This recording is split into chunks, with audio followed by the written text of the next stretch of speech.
The darkness from the Myers house. I used to work for DoorDash a few years ago, wandering through the maze of New York City at midnight to earn a few extra bucks. Tonight was no different, but it turned out to be my last delivery, a job that haunted me long after I left. GPS led me to an unfamiliar part of the city, dark and alien. My destination was an old, rundown fast food joint I'd never seen before. A man came out of the kitchen holding a package. It was red, like rotting meat, and I seriously doubted the hygiene and quality of their food. Handing me the package, the man said it was to be delivered to a place called the Myers house. The old man looked at me with hollow eyes and said to deliver it just before midnight, not to knock, just to leave it at the door. Confused, I asked if I should notify the customer. The man's face darkened. "You don't want to disturb Mrs. Myers. Trust me, it's for your own good and safety." His words lingered as I left. Something felt very wrong about this delivery, and I couldn't help but dwell on the strangeness of it all. In the drizzling rain, GPS led me down an abandoned road, miles away from any familiar part of the city. Soon, a shape emerged in the mist, the Myers house. The building loomed before me, old and decrepit, with boarded-up windows. I checked the address again. It matched. A dim light flickered on the porch, but there was no doorbell. I hesitated, then knocked on the heavy old door. The sound echoed in the silence, but there was no answer. I knocked again, harder, and the door creaked open just enough to reveal a face. A pale woman appeared in the gap. She whispered, "Didn't he tell you not to knock?" I stammered an apology, then made an excuse. It's so dark, and I didn't want to leave the food outside." She gave a strange smile, her bony fingers brushing against mine as she took the package. They were icy cold, the chill seeping into my bones. At that moment, a loud clap of thunder boomed outside, and rain began pouring down. I groaned at the thought of heading back out into the storm. She looked at me. "You can wait here. Perhaps a cup of tea while you warm yourself?" Exhausted and soaked, it being my last shift, I figured it wouldn't hurt. So, I stepped inside. I followed her inside, surprised by the stark contrast to the exterior. A large stone fireplace cast a warm glow across the luxurious living room. The woman introduced herself as Eleanor and offered me tea.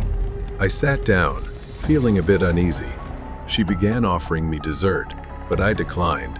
Then her expression shifted. Eleanor's smile grew dark and menacing. Suddenly, something gleamed, a butcher knife in her hand. I froze, realizing the hunger burning in Eleanor's eyes. Panic overtook me. My head spun as I tried to stand, but my legs felt leaden, my movements sluggish. I could barely lift my arms. I forced myself to stand, reaching for anything I could use as a weapon. My hand closed around a brass candlestick. As Eleanor lunged, staggering, I swung with all the strength I had left. The candlestick connected with a sickening crack, sending her sprawling to the floor.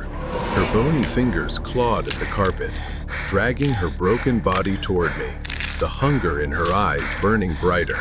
Taking advantage of the brief respite, I staggered toward the front door, fumbling for the handle.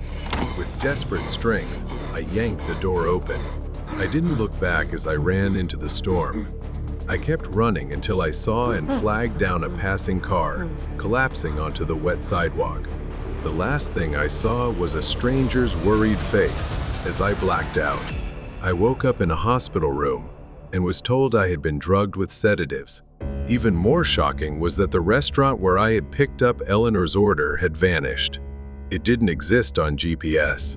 I can't help but think there are still hidden restaurants scattered across the city, secretly catering to the midnight cravings of cannibals I'll never understand. The Bloody Delivery. A quiet, secluded suburban neighborhood with winding streets and houses far apart. My name is Nick, and I'm just a pizza delivery guy trying to make a living. Tonight is cold and rainy. The kind of night where windshield wipers have to work overtime. I've been driving these streets for months now, delivering pizzas to people who barely acknowledge me. It's just a job, nothing special. But tonight, I stopped at the same old house. The house that always orders pizza at the strangest hours. It's so remote and isolated. It feels like it belongs to another universe.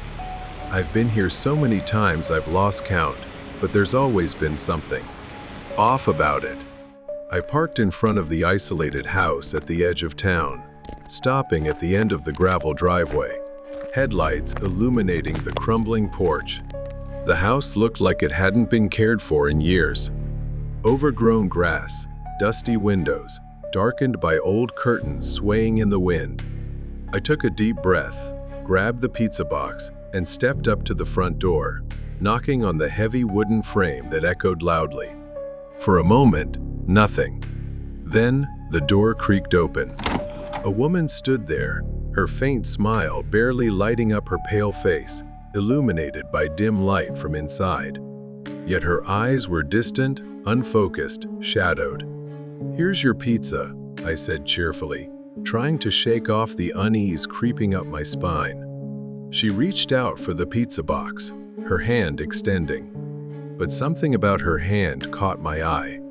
As I handed it to her, I noticed bruises, dark, swollen marks on her pale skin, as if they'd been there for days. I froze for a second, standing there, unsure if I should say something, but decided against it. I quickly withdrew my hand and forced a smile. "Thanks," she mumbled, almost robotic, before pulling the pizza box inside and shutting the door.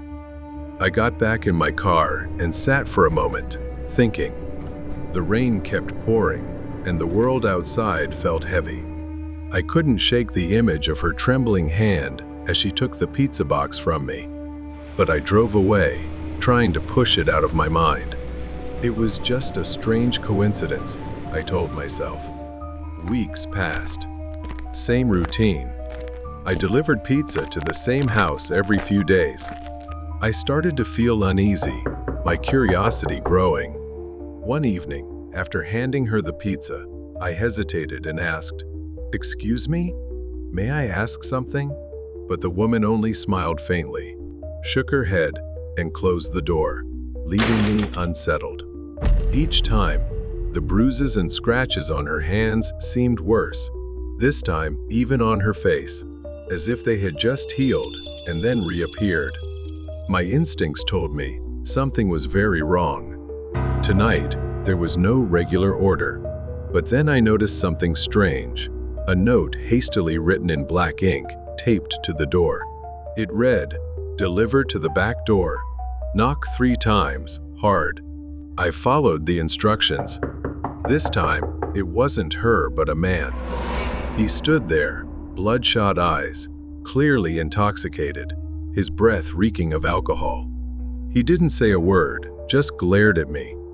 I instinctively stepped back, trying to keep calm. He reached for the pizza box, snatched it from my hands, stepped inside and slammed the door shut. I left quickly. One evening, I drove past the house again, not to deliver this time, just passing by after my shift. My curiosity got the better of me, and I glanced at the house. In the second-floor window, a figure appeared behind the curtain, flashing a light 3 times, repeatedly, over and over. But then, I saw the shadow of a man behind her, raising his hand as if ready to strike. I froze for a moment.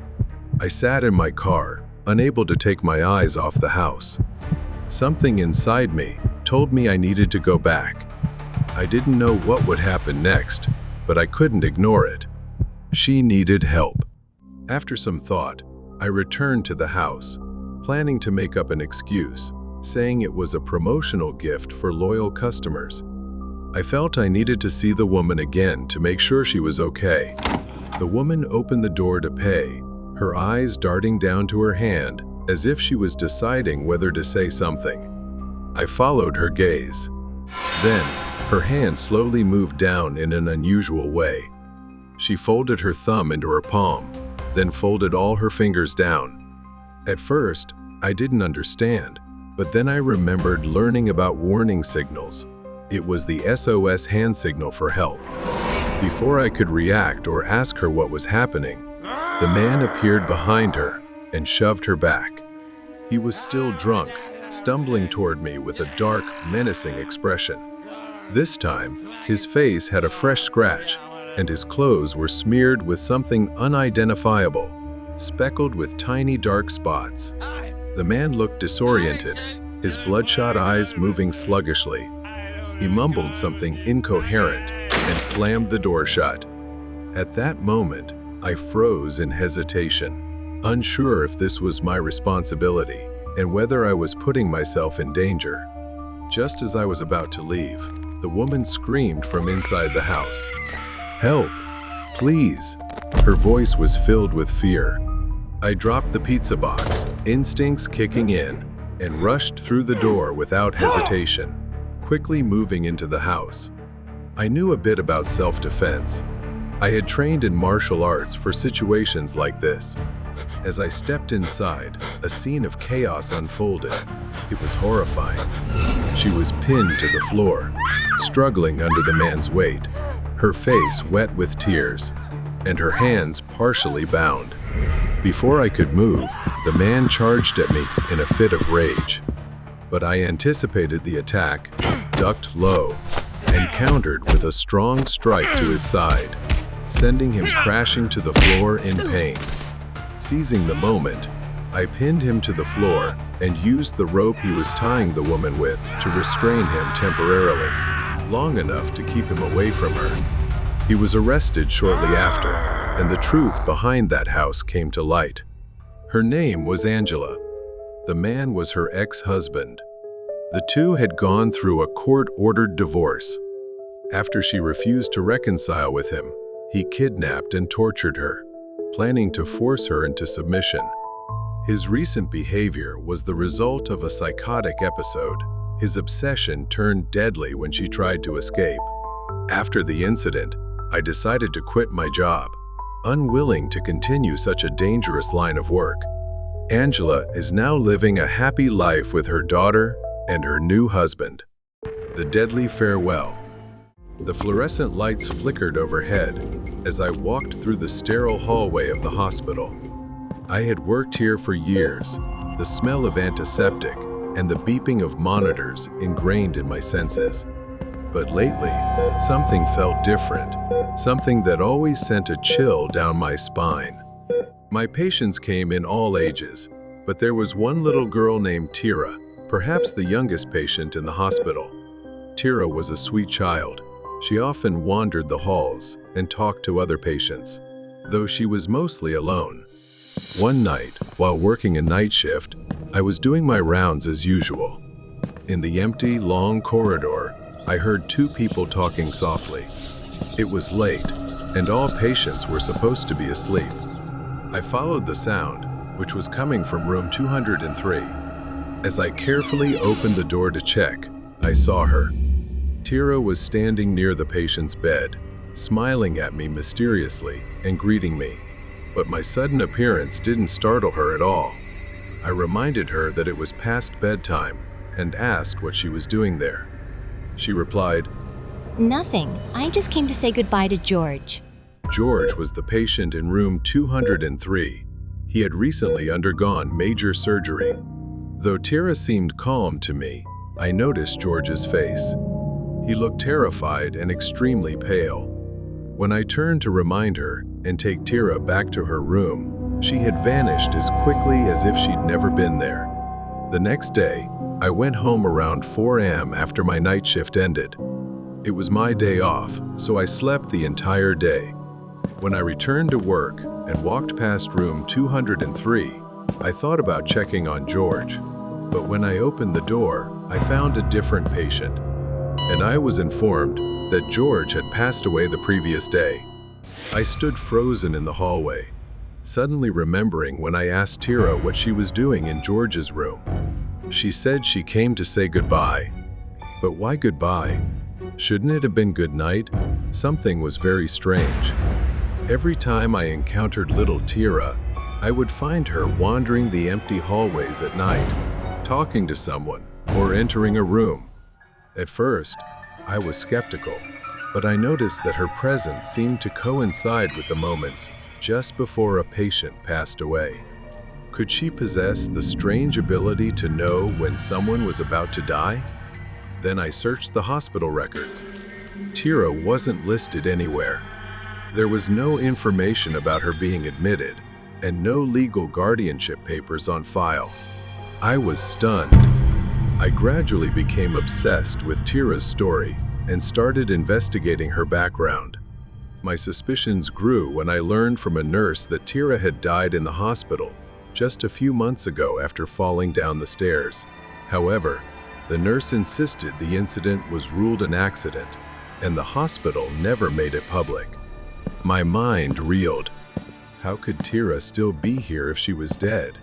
I started piecing things together, and a chilling thought struck me. Perhaps Tira's spirit was still lingering here. One day, when I dozed off at my desk, I saw her.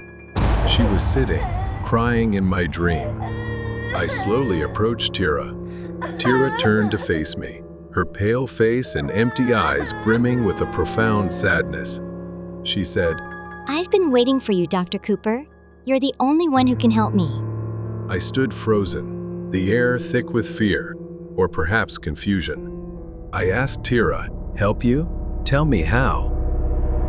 Tira's ghost stepped closer, her small hand reaching toward me.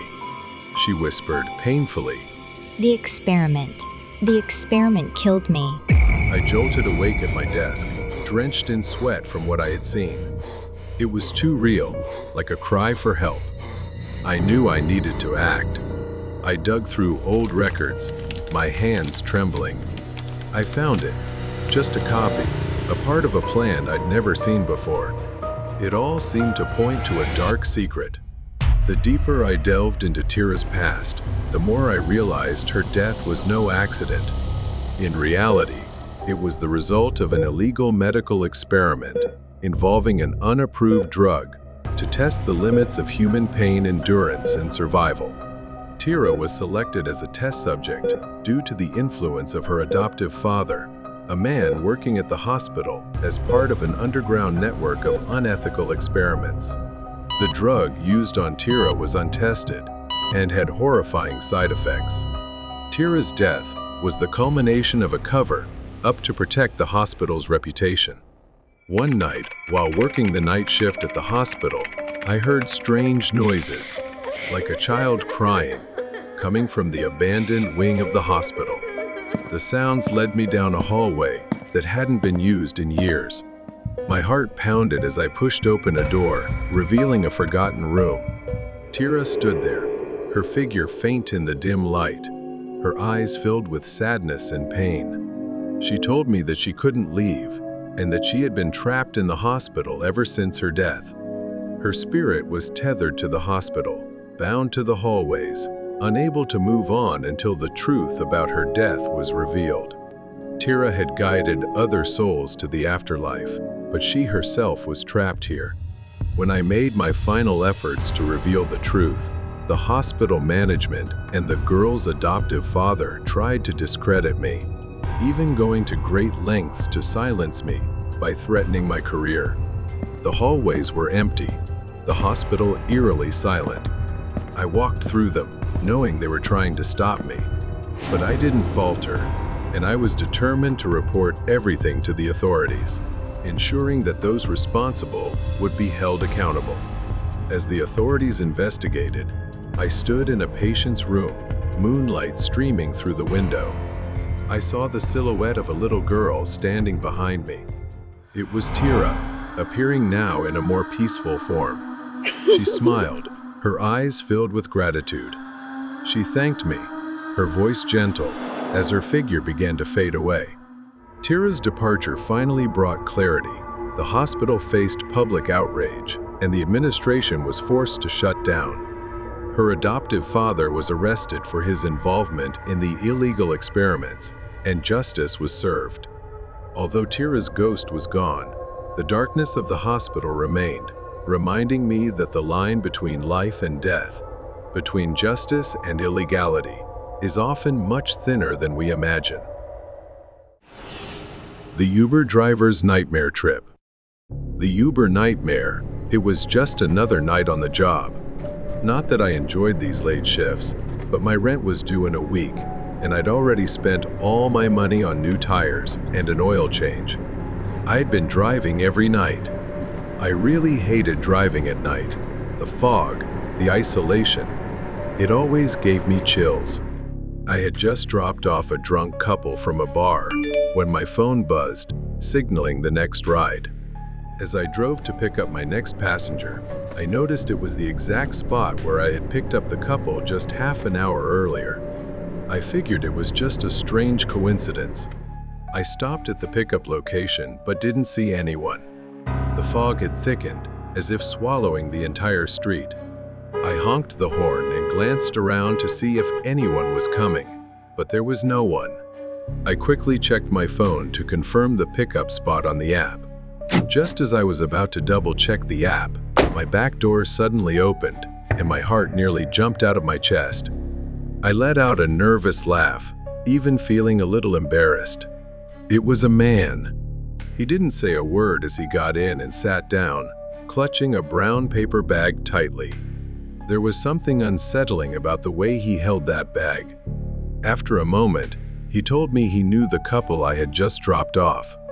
Then, he asked me to take him to the same location where I'd dropped them off earlier. I keyed in the address and started driving. A few miles down the road, my phone buzzed, and I nearly jumped. I got a notification from Uber that someone else wanted to be picked up along the way. It was odd, considering it was past 3 in the morning. I arrived at the new pickup location, and she was standing beneath a streetlight, making her easy to spot. She ran toward the passenger seat, and instinctively, I unlocked the door for her to sit up front. With the man in the back seat, I didn't want to take any chances. I turned away and focused on driving. I glanced at her again. There was something about the way she looked at the man in the back seat, as if they shared a connection, but weren't saying it out loud. We drove in silence. I checked the map. All 3 of them were headed to the same address where I'd dropped off the couple earlier. My mind started racing. What's going on? Why is she going there too? Then I curiously asked, "So, do you all know each other?" She smiled, turned to me, and nodded. "Yes," she said with absolute confidence. When we arrived at the address, I noticed all the lights were off. They began walking toward the house, and before leaving, the woman turned back and said, "Just wait here for a minute. We'll be right back." Both disappeared into the darkness. I stared ahead and sat there for a few minutes, wondering for a moment, should I just leave? Suddenly, there was a loud bang on my car window. She yelled, "Please, hurry, hurry. My friend needs help. We need your help to get her to the hospital." I tried to shake off the fear in my mind and got out of the car to follow her. When we reached the door, the man slammed it shut behind me. He shoved me to the ground, and I saw the knife in his hand. The woman's voice changed, her calm demeanor replaced by a cruel laugh. She slowly turned to me and told me to run while laughing maniacally. I crawled as quickly as I could to the dining room, and I couldn't believe my eyes, the couple I had dropped off an hour ago. But they were no longer alive. The man was now behind me. He was so close. I ran as fast as I could. Luckily, he slipped, giving me just enough time to sprint up the stairs. I wedged myself into a closet, trying to suppress my sobs. I wasn't sure how long I could stay hidden. Then I suddenly realized there was a figure, a woman, standing in front of the closet. Perhaps the blood trail on the floor had given me away. I hesitated, but saw she was alone outside. I took a chance, shoved the door open, and knocked her to the ground. I hurried to the window without hesitation. I smashed the glass, breaking it, and climbed out. Pain shot through my arm. but I ignored it. I couldn't go back. I just ran, got into my car, and drove straight to the police station. My efforts paid off. The next morning, investigators uncovered the full extent of the killer's crimes. Dozens of drivers had been lured to their deaths in the same way I had been. They had used ride-sharing services as a cover, abducting innocent victims one by one, all for their dark purposes. This ruthless duo had evaded capture many times, but not this time. They were arrested. I felt incredibly lucky because, as far as I knew, most people didn't survive. The nightmare, it seemed, had finally ended. The dark truck. Jack Carson, a rough-mannered, long-haul truck driver known for taking jobs no one else wanted, embarked on a long journey down an infamous, desolate road. His truck was tightly sealed, labeled only as medical supplies. The highway stretched endlessly, eerily quiet, with no signs of life except for the occasional rustling of dead trees in the wind. It was the kind of road you only took if you absolutely had to. Jack stopped at a solitary, dilapidated rest area. He stepped out for a smoke, the silence pressing on him like a physical weight. The wind carried faint, eerie whispers. Jack couldn't tell where they came from, but as he looked around, there was no one in sight. As he leaned against the truck, breathing in the air, a soft yet menacing voice whispered in his ear. You will die, as I did. Startled, he turned around, dropping his cigarette, but there was no one there. Just a strange mist swirling outside the window. Shaken, Jack climbed back into the truck and slammed the door shut. He had never experienced anything that felt so real. As soon as he started the engine, the radio turned on with an old, haunting tune. He brushed it off, thinking it was a malfunction. His hands trembled as he turned the knob to silence it, but the static continued, almost as if mocking him. Driving down the dark stretch of road, those words kept echoing in his mind. You will die, as I did. Growing louder with each passing moment. Driving deeper into the night, Jack noticed movement on the roadside. He squinted, unsure of what he was seeing, thinking it might be an animal. But as he got closer, the shapes formed into human figures, standing on the roadside, half hidden in the mist. Some waved cheerfully, but upon closer inspection, their smiles were twisted and maniacal, exuding malicious hatred. Others simply stared, their hollow eyes devoid of life. One figure pressed itself against the windshield, grinning mischievously. Jack held his breath as he slammed on the brakes. The figure vanished as soon as he looked away, leaving only the sound of the truck's tires screeching against the pavement. He gasped for breath, panic rising. What the hell is going on? Jack's eyes darted from side to side, trying to make sense of the shapes in the mist. The highway seemed endless. Jack could feel fatigue setting in. His eyelids grew heavy, and the road stretched on endlessly. He eventually stopped at another rest area, hoping to catch some sleep. Jack leaned back in the cabin, closing his eyes and falling into a deep sleep, the hum of the engine lulling him into a false sense of security. Then Jack woke up with a start. A weight pressed against his chest, making it hard to breathe. His hands were pinned to the seat, leaving him unable to move. A wailing scream tore through the air, very close, as if it came from right in front of Jack. His eyes shot open wide. A figure, a woman, stood before him, her mouth open in a silent scream, her eyes milky white and hollow. He couldn't breathe. He couldn't move. Jack tried to scream, but no sound came out, as if the world was closing in on him. And then, everything went dark. He jolted awake, gasping for air. The sun was rising as Jack stepped out of the truck, his body trembling. He couldn't shake the feeling that something had tried to take him. The mist had cleared, but the memory of the woman's wailing cry lingered in Jack's mind. Jack returned to the desolate road he had driven 1,000 times before. Tempted by money, he ignored what he had seen before. The thick fog swallowed everything. A figure, barely visible in the mist, darted in front of the truck. Jack swerved, yanking the wheel hard. The truck veered, narrowly missing the faint figure as it lunged toward him. His breath caught in his throat, his hands gripping the steering wheel tightly. As the truck wobbled back under control, Jack glanced into the rearview mirror. Nothing. No figure. No movement. Shaking, he took a sip of coffee. The bitter taste did nothing to calm him. It wasn't long before Jack's anxiety turned to sheer terror. Suddenly, an icy chill swept through the cabin, making the hair on his neck stand up. He felt someone sitting beside him. He glanced at the passenger seat. A pale woman with sunken eyes and disheveled black hair, dressed in tattered clothes, sat there in eerie silence. She slowly turned her head to face him, staring intently. Now it's your turn to pay for the lives you've taken. Jack gripped the wheel, struggling to keep control of the truck, demanding to know who she was. Then the woman lunged at him, her icy hands tightening around his neck. Jack screamed, but it was choked off.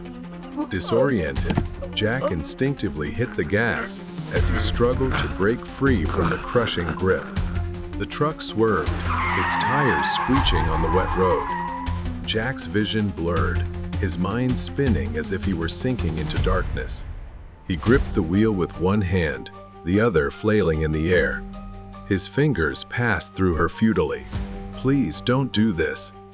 The woman didn't respond, her gaze glowing with a deadly hatred. Jack felt the truck slipping out of control, sliding sideways toward the edge of the road. He tried to hit the brakes, but his legs were numb. Jack's world went black. His body slumped into the seat. The truck careened off the road, the sound of metal scraping against gravel and dirt filling the air until it crashed through the guardrail, plunging into the ravine. The next morning, police investigators arrived at the crash site. The mangled truck lay at the bottom of the ravine, its cargo spilled across the ground. They found Jack's body in the driver's seat, his neck twisted to one side, bruised heavily as if something had crushed it. Investigators and forensic teams began examining the wreckage. Beneath the layers of cargo, they uncovered sealed containers marked with warning labels. Then they uncovered a horrifying truth. Hidden among the legitimate goods were human organs. Jack wasn't just a truck driver.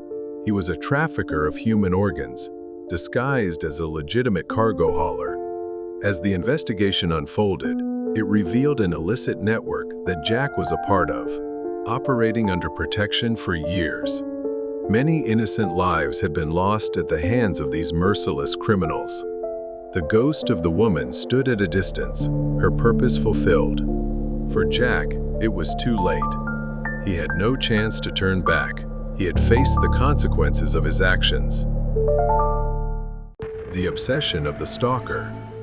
It was 2 years ago. I worked the night shift, from 10 p.m. to 4 a.m. The store was located on a secluded road in a quiet rural area. Few people came during those hours, mostly regulars stopping by for beer or snacks. On a typical night, I could expect 10 to 20 customers. It was an ordinary job, the kind you do to make a living, and I never anticipated anything out of the ordinary. Then, one evening, around midnight, a man walked in. He was probably in his 30s. At first, he seemed normal, and nothing unusual happened. But then, he started making strange noises, loud, uncontrolled yells. At first, I thought he might have a mental disability or be unwell. My brother has a similar condition, so I felt some sympathy for him. He didn't come to the counter like most customers. Instead, he stood there, staring at the ceiling, his eyes fixed on some distant point above, making unsettling noises. I felt uneasy, unsure how to handle the situation. I tried talking to him, but he only continued making those incomprehensible, strange sounds. I kept checking outside to see if he had come with anyone, but the parking lot was empty. It seemed he had walked here from somewhere unknown. He stood there for so long, staring at the ceiling and making noises that I finally tried to get him out by handing him a bag of chips and saying, "You can go now." He didn't seem to care, lost in his own world. But then, suddenly he turned and walked out of the store. I felt an odd mix of relief and fear. The man was strange, but at least he was gone. About an hour later, the phone rang. I picked it up, but the moment I heard the same loud yell as before, I froze. It was him again. I slammed the phone down, unsure what to think. I started checking outside. Every little noise startled me, and I kept looking outside until 4 a.m. when my replacement finally arrived. My shift was over, and I was allowed to go home. I left the store as quickly as I could and went home. I threw my stuff on the table, ready to go to bed. But then, less than a minute after I walked in the door, the phone rang again. A chill ran down my spine. Who could be calling at 4 a.m.? I braced myself for the worst. It was him again, those unmistakable screams. Quickly hanging up, I couldn't shake the feeling that I was being watched. I drew the curtains, locked the doors, and refused to sleep until morning. During a night camera check, I saw him standing in a dark corner, just a few meters from my door, holding a knife and grinning eerily. Terrified, I thought about moving somewhere else. The next day, I went back to my night shift. While checking the stockroom, a sudden blow to the head knocked me down. Pain seared through me as everything went black. When I woke up, I found myself tightly tied to an old chair with rope in the store's stockroom. Before I could process what was happening, he stood before me, his haunted eyes glaring as he screamed about my brother. He was always loved and cared for. What about me? I was abandoned, treated like trash. He pulled out a knife and stepped closer, his face twisted with jealous rage. Realizing I couldn't escape by force, I knew I had to manipulate him psychologically and began talking to him. "Maybe you're right. I can't understand your pain, but I can help." He hesitated, his eyes flashing with a glimmer of hope. "I know you just want someone to understand you, don't you? If you untie me, I'll do whatever you want." He untied me but kept the knife in hand. I told him there was a surprise if he let me blindfold him. Using a piece of cloth from the stockroom, I blindfolded him. Quickly, I used the rope to tie him to the chair. When he realized what was happening, he began struggling violently. Keeping a safe distance, I said, "I'm sorry, but I can't let you hurt anyone else. I'll come back with help." I left, shut the stockroom door, and quickly called the police, leading them to the scene. Before they took him away, I told him, "I can't fully understand what you've been through, but I know you're not a bad person." He looked at me with eyes full of pain and inner conflict. Then he broke into tears. The police took him away, saying they would take him to a better treatment facility. I hoped my words had planted a seed of change in his mind. Back home, I found notes detailing my habits, like, "Nico returns at 4:15 a.m., turns on the living room light at 4:18 a.m. This proved he had been watching me for a long time. But now, it was finally over. Months later, I received a letter from a mental health center. It was a short note from him, thanking me. I felt a wave of relief. I decided to move to a new place, start a new job, and live a more peaceful life. Though I occasionally think about what happened, I no longer feel afraid. The Nightmare Delivery Trip. Ryan, a hard-working pizza delivery driver, had been working night shifts for 2 years. His job usually involved driving, delivering, and collecting payments. Most nights went smoothly, but one fateful night changed everything. Near midnight, Ryan received the final delivery order of his shift. The address was on the outskirts of town, near the industrial area, a place he had never delivered to before. The streets were eerily deserted, with most streetlights flickering or completely off. The place always gave him a sense of isolation, but Ryan assumed it was just another late-night delivery. He saw a small, rundown house that didn't scream danger. Yet, something felt off about the place. At the end of the driveway stood a tall man wearing a gray coat and jeans. He didn't move. He just stood there, staring at Ryan's car with an unsettling smile. Ryan hesitated but regained his composure, grabbed the pizza, and approached the man. "Hey, here's your pizza," Ryan said, naming the price, but the man didn't rush to pay. Instead, the man slowly pulled out a handful of coins. He began counting them one by one, placing each coin into his other hand, as if performing some ritual. The air grew colder with each passing second. My fingers began to freeze around the pizza box. The man's grin widened as he said, "You drive too fast, Ryan." Ryan froze. How did he know his name? Panic surged through him. "What? Ryan stammered. I don't know you.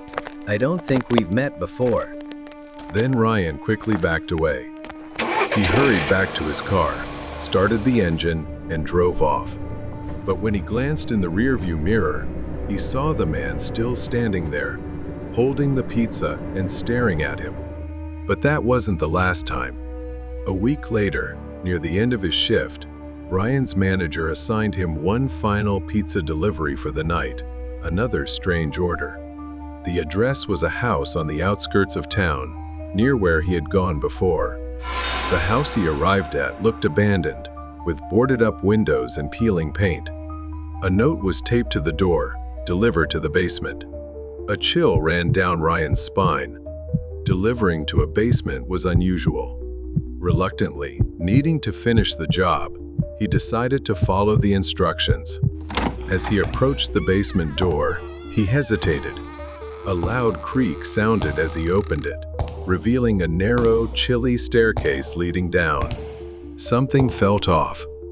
"Hello?" Ryan called, his voice trembling, but there was no response. At the bottom, the basement stretched into darkness, with several doors lining the walls. One door was slightly ajar, with a faint light spilling out. The small room was dimly lit by a single lamp. In the center of the room was a figure of a man, entirely sculpted out of wax. It was almost perfectly life-sized, like a real person. At first, Ryan thought it was some kind of artwork.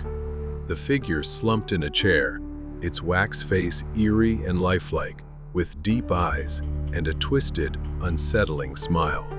The extraordinary detail made him shiver, wrinkles on the skin, hairs embedded perfectly in the wax. But there was something unsettling, a thin layer of moisture on the wax, making it seem as though it was sweating. Ryan placed the pizza box on the table, instinct urging him to leave. But something about the figure drew him closer. As he got closer, he noticed small cracks running along the wax skin. And then he saw it. Beneath one of the cracks was something red, a dark, congealed liquid. He didn't want to think it, but it might have been blood. Then, as he put his hand near the nose, he felt a faint breath. He leaned closer, and that's when he noticed the chest. It was faint, almost imperceptible, but the chest was rising and falling ever so slightly. Ryan turned to leave, but the door slammed shut behind him. Ryan spun around to see a man stepping out from the corner of the room, tall, gaunt. It was him, the man Ryan had met earlier. He wore a dark apron, stained with streaks of wax and blood. In his hand, he held a brush dripping with molten wax. Ryan held his breath as he realized what the man intended. just as he thought. The figure in the chair wasn't a sculpture but a person, encased in wax, still alive. The man stepped closer, holding the brush like a weapon. You shouldn't have come here, but maybe you'll make a fine addition. Ryan dashed for the door, but the man was quicker, grabbing his arm. His grip was cold and sticky, and Ryan could feel the wax coating his skin. Help me. Ryan turned to see the wax man's lips moving, his eyes darting desperately. It was the first sign of life he had shown. Ryan broke free from the man's grip, grabbed the desk lamp, and smashed it into the man's face. The bulb shattered, plunging the room into darkness. Ryan scrambled for the door, fumbling for the handle. Behind him, the man screamed in pain, and the buzzing in the air turned into a high-pitched shriek. Ryan bolted into the hallway, slamming the door behind him. When he finally made it home, he scrubbed at his skin, desperate to remove the faint traces of wax clinging to his arms. But no matter how hard he scrubbed, he couldn't shake the feeling it was still there. Ryan quit his job the next day and reported the incident to the police. He tried to forget what he had seen, but every night he was haunted by the image of the wax man's eyes. Stranger in the dark. My family was excited about the trip to my aunt's house. I had always looked forward to spending time with my cousin Luca, my closest companion. We arrived at my aunt's house, surrounded by towering trees. Luca rushed outside, her face lighting up when she saw us. After a while, we headed to the nearby store, eager to grab snacks for movie night. We excitedly filled our hands with treats.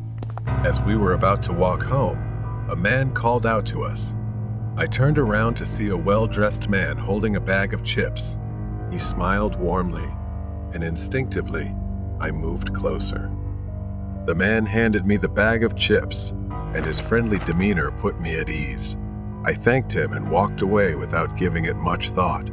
Night fell, and the atmosphere in the house changed. We gathered in the living room, surrounded by snacks, as we prepared to watch a movie. Suddenly, a faint sound echoed through the house, sending a shiver down my spine.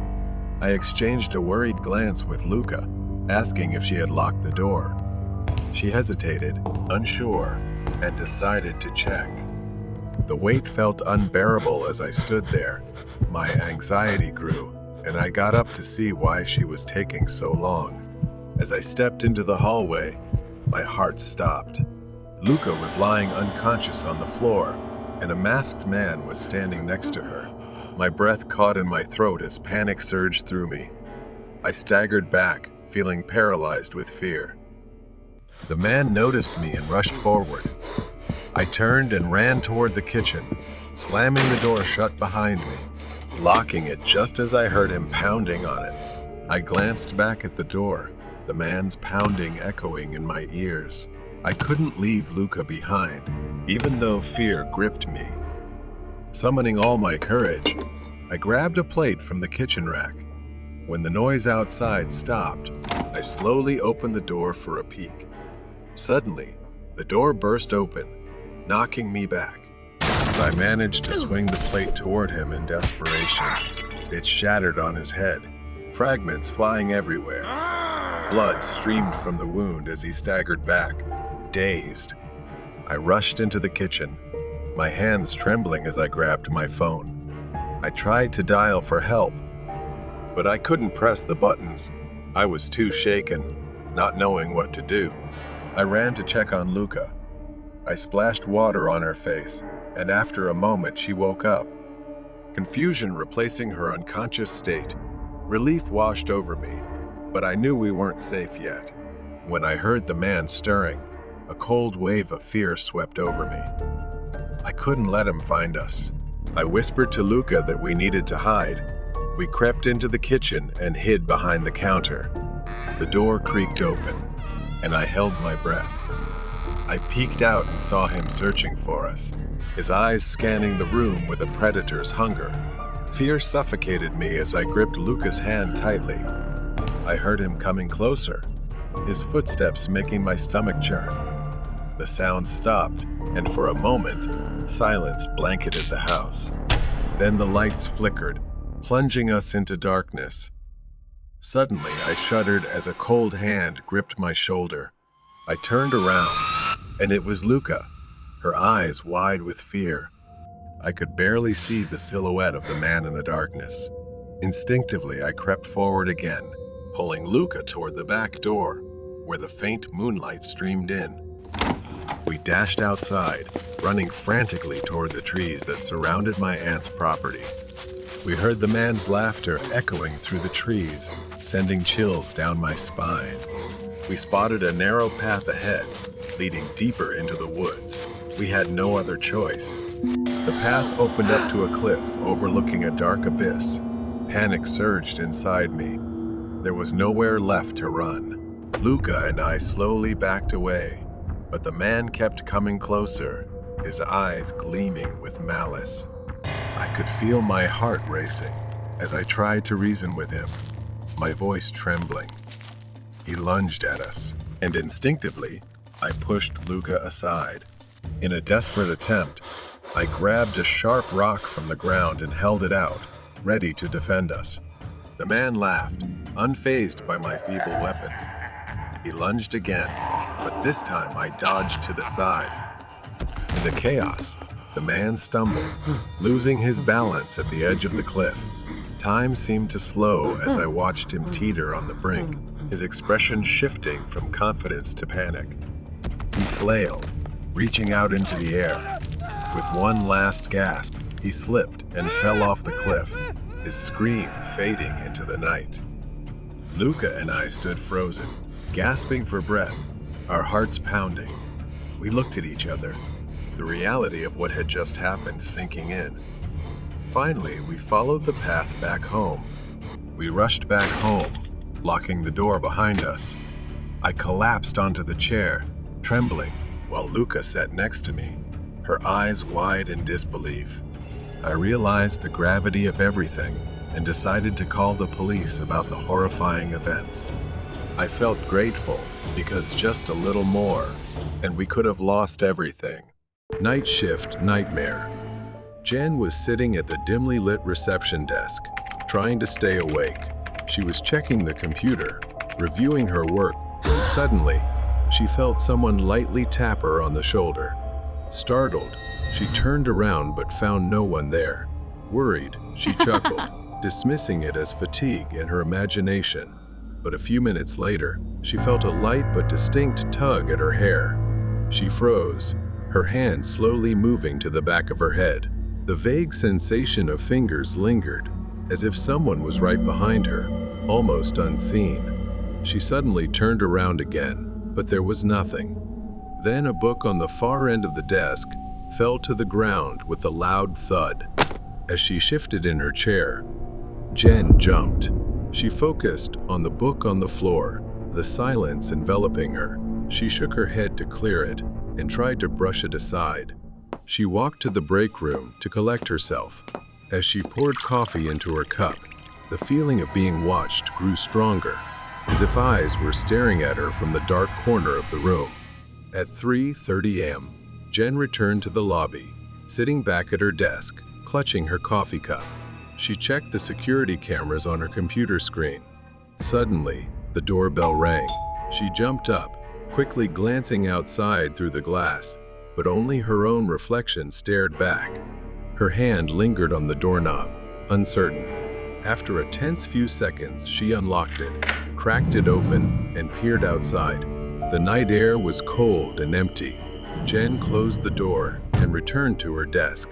Trying to shake off her fear, Jenna grabbed some cleaning supplies and headed toward the pool area as requested by her manager. Her footsteps echoed as she approached the edge of the pool. Just then, she noticed a faint outline of wet footprints, as if someone had recently walked through. She fearfully brushed past it, ignoring it as if she had never seen it, and continued with her work. She bent down to pick up a few scattered leaves, floating on the surface of the water. At that moment, she felt it, A strange sensation as if a dark shadow was lurking just beneath the surface of the pool. She hurriedly tried to leave, but before she could react, something yanked hard at her ankle, pulling her down into the pool. Jen lost her balance and fell into the cold water, her body soaked. Panicked, she felt as if she were drowning. She began to flail, sputtering water, then staggered out of the pool, trembling and looking around in confusion, not understanding what was happening. Jen struggled against an invisible force, her hands clawing at the pool's edge, but she was held tightly by a weight she couldn't comprehend. Her vision began to fade when she suddenly saw a woman raising a skeletal hand, pointing directly at her, saying something like, "I hate you all," before vanishing. Just as she was about to lose consciousness, Jen summoned her last bit of strength to escape, gasping for air as she surfaced. Hair disheveled and soaked, Jen stammered as she recounted what had happened by the pool to her manager. She tried to explain how real that feeling had been, but her manager merely checked the cameras and remained skeptical. He insisted that perhaps she just slipped. To her, it was different. She knew it was more than just a slip. Back at the reception desk, Jenna sat there exhausted. She felt foolish and paranoid, wondering if her fear was just in her head, fueled by her coworkers' ghost stories. Her gaze scanned the security cameras, but she hesitated, afraid of what she might see. She quickly packed her things, not wanting to spend another minute in the building. Her shift was about to end. Jen walked out suddenly. The doorbell rang softly in the empty lobby. Her eyes glanced toward the hotel. She held her breath as she watched the front door slowly open, revealing darkness inside as if someone was standing there. But she thought it was enough and turned around to leave immediately. As she drove home, Jen realized she would have to return to work the next day. The haunting spirit would be waiting, and the cycle of fear might never end. She needed to confirm this truth. Night shift nightmare. The next day, Jen stood behind the dimly lit reception desk, her hands slightly trembling as she stared at the empty lobby. The memory of the ghostly encounter lingered in her mind, but she pushed it aside, reminding herself that she needed this job. Jen reluctantly walked towards the pool area. The flickering lights cast strange shadows, making the room feel even more frightening. She glanced at the water, fearing the woman would reappear. But the pool remained still, the surface undisturbed. Jen took a deep breath, regaining her composure for the cleaning task ahead. As she began cleaning the pool, Jen's eyes scanned the area. She didn't see the ghost. Instead, her gaze fell upon a room she had almost never noticed before, peeking out from behind a dusty curtain. She stepped inside, her eyes landing on a pile of old papers stored in the corner. Curiosity sparked. She approached and began sifting through the dust-covered documents. Among them, an old article caught her eye. The headline read, "Mysterious Murder at the Hotel. Night Staff Member Missing."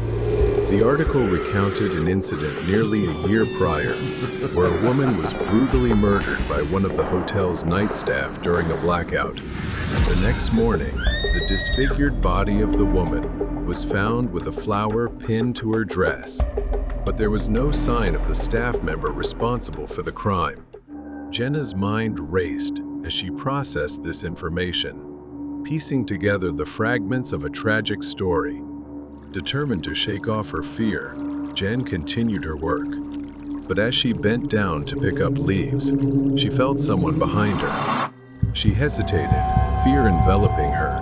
Standing upright, she glanced around the empty pool area, but saw nothing. Jen continued to finish her cleaning, but once again, she caught sight of a dark shadow on the water. She turned around, but it was too late. The ghost was right behind her. An eerie smile stretched across her distorted face. Jen staggered back, the ghost's laughter echoing in her ears as she was drawn into the pool. The world around her felt like an endless abyss. Jen panicked as she emerged from the water, gasping for air. It stood at the edge of the pool, looking at her with a delighted and smug expression. Soaked and gasping, Jen burst through the door. She headed toward the reception desk, ready to leave the nightmare behind. But as she reached for her bag, she hesitated.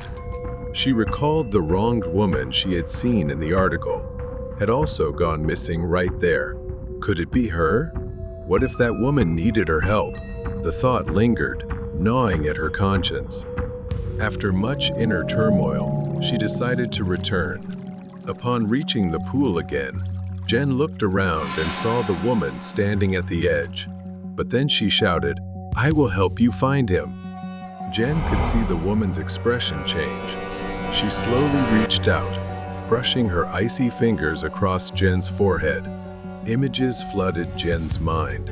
Flashes of the night of the murder, the struggle, the fear in the woman's eyes, and finally, the face of the night staff, a dim shadow emerging.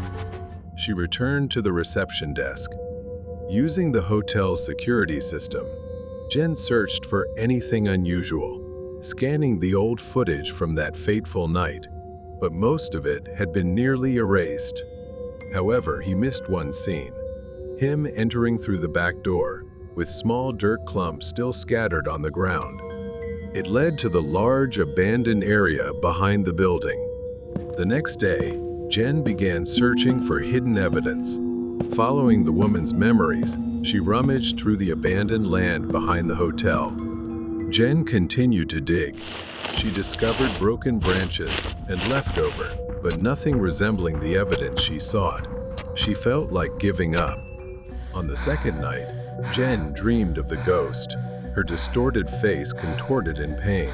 She was determined to return. After nearly 2 exhausting days, just as despair threatened to consume her, Jen's shovel struck something. She dug deeper, discovering an old box. When she opened it, she found the murder weapon, a knife, and a USB that he had hidden away, intending to destroy it. He seemed to have toyed with the law, disregarding it. Jen hurried to the police station. She presented the evidence she had found. With the evidence in hand, he was identified. After so long, he was finally apprehended. Jen felt the weight lifted off her shoulders. The ghost of the woman appeared behind her, a faint smile on her distorted face. Jen returned, knowing that the woman's soul could finally find peace. She glanced back at the building, but this time she felt it had truly closed. The truck driver's scary encounter. The night was quiet, and I was out making overnight deliveries. Miles of open road stretched before me. I glanced at the clock. It was around 2:00 a.m. I decided to stop at a truck stop to refuel and use the restroom, knowing I wouldn't have another chance for quite a while. The truck stop was deserted, except for a few empty trailers parked nearby. I filled up my tank, breathed in the fresh night air, and then headed to the restroom.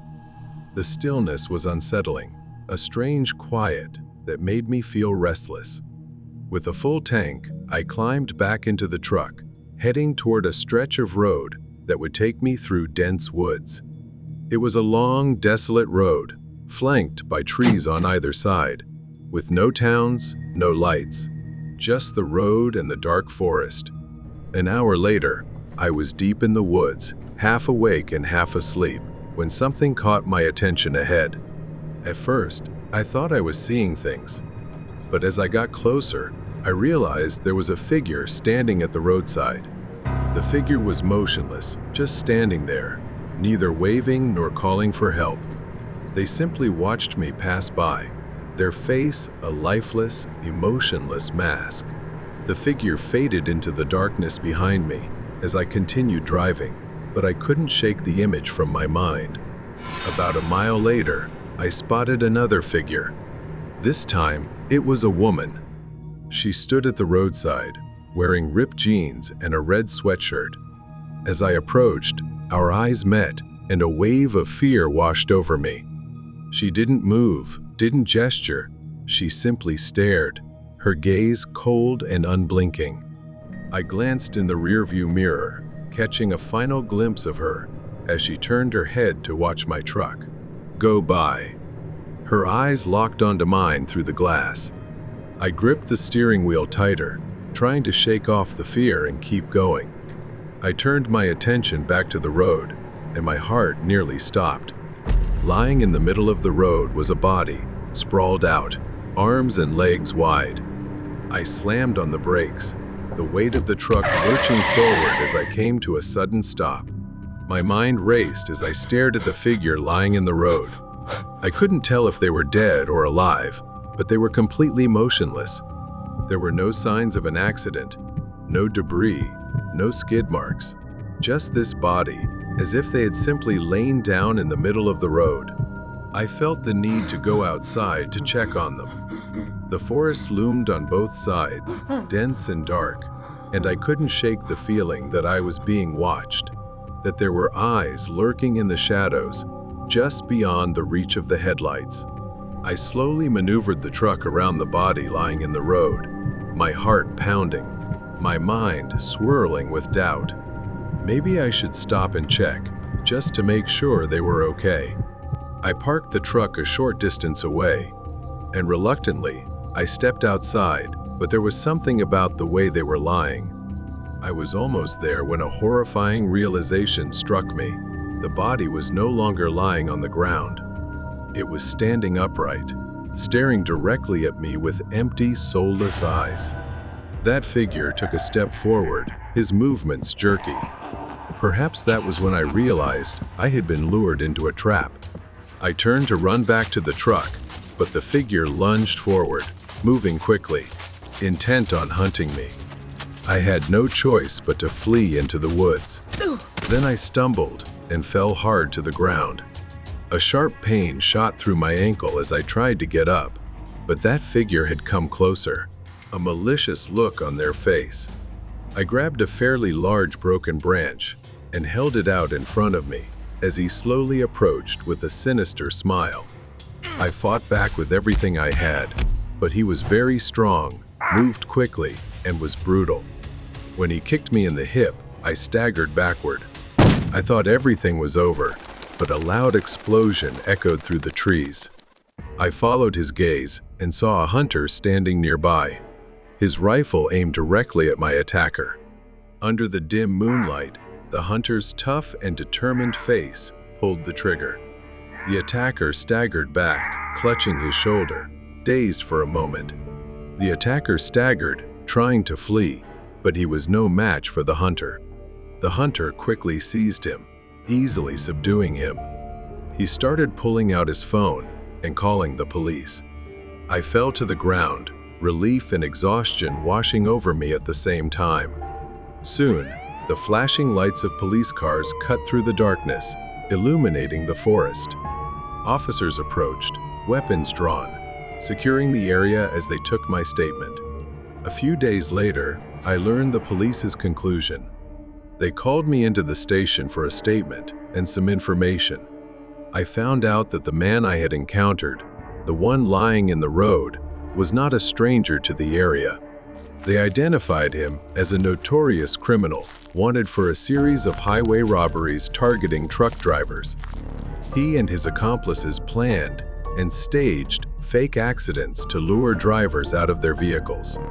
They would lie in wait in the woods, ready to ambush anyone who fell into their trap. The strange encounters I had with the figures by the roadside were all part of their twisted game, a psychological tactic to unsettle and confuse victims before the final act. Thanks to the intervention of the hunter and the swift response of the police, they tracked down the criminals and apprehended him. With him now facing serious charges, I knew he wouldn't be lurking in the shadows, preying on unsuspecting people any longer. Run away from strangers. The grocery store sat in the middle of a vast, empty parking lot, bathed in dim streetlight. It was 2 a.m. The store was closed, and an eerie quiet surrounded the building. I was the night shift manager here. Usually things were calm, and nothing happened, just me stocking shelves during the quiet hours while the rest of the world slept.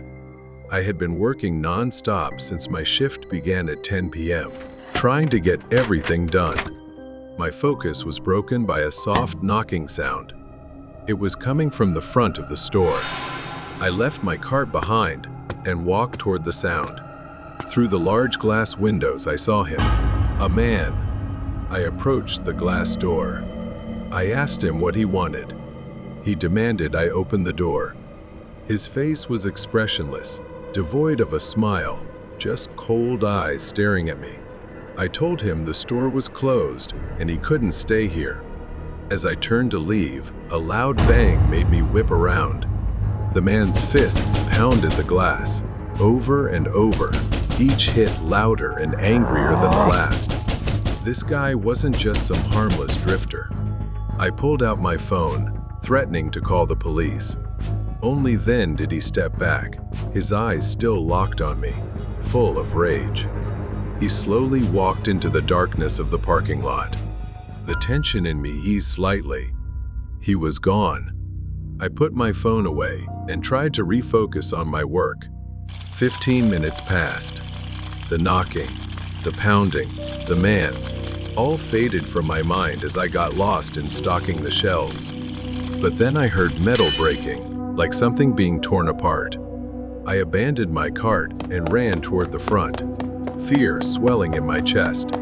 My heart sank as I saw the glass door slightly ajar. The latch, the only thing keeping the door secure, was gone. Fear engulfed me as I realized what this meant. I needed to get to the office and call the police immediately. I turned to run toward the office, but I froze in place. Standing not far from me, blocking my path, was that man. His expression hadn't changed. It was still the same cold, deadly, furious stare. I didn't think. I just ran. I dashed through the door, with the man right behind me. Suddenly, an old, battered van screeched into view, speeding toward the front of the store. It swerved recklessly, nearly hitting me as it came to a stop, my heart pounding in my chest.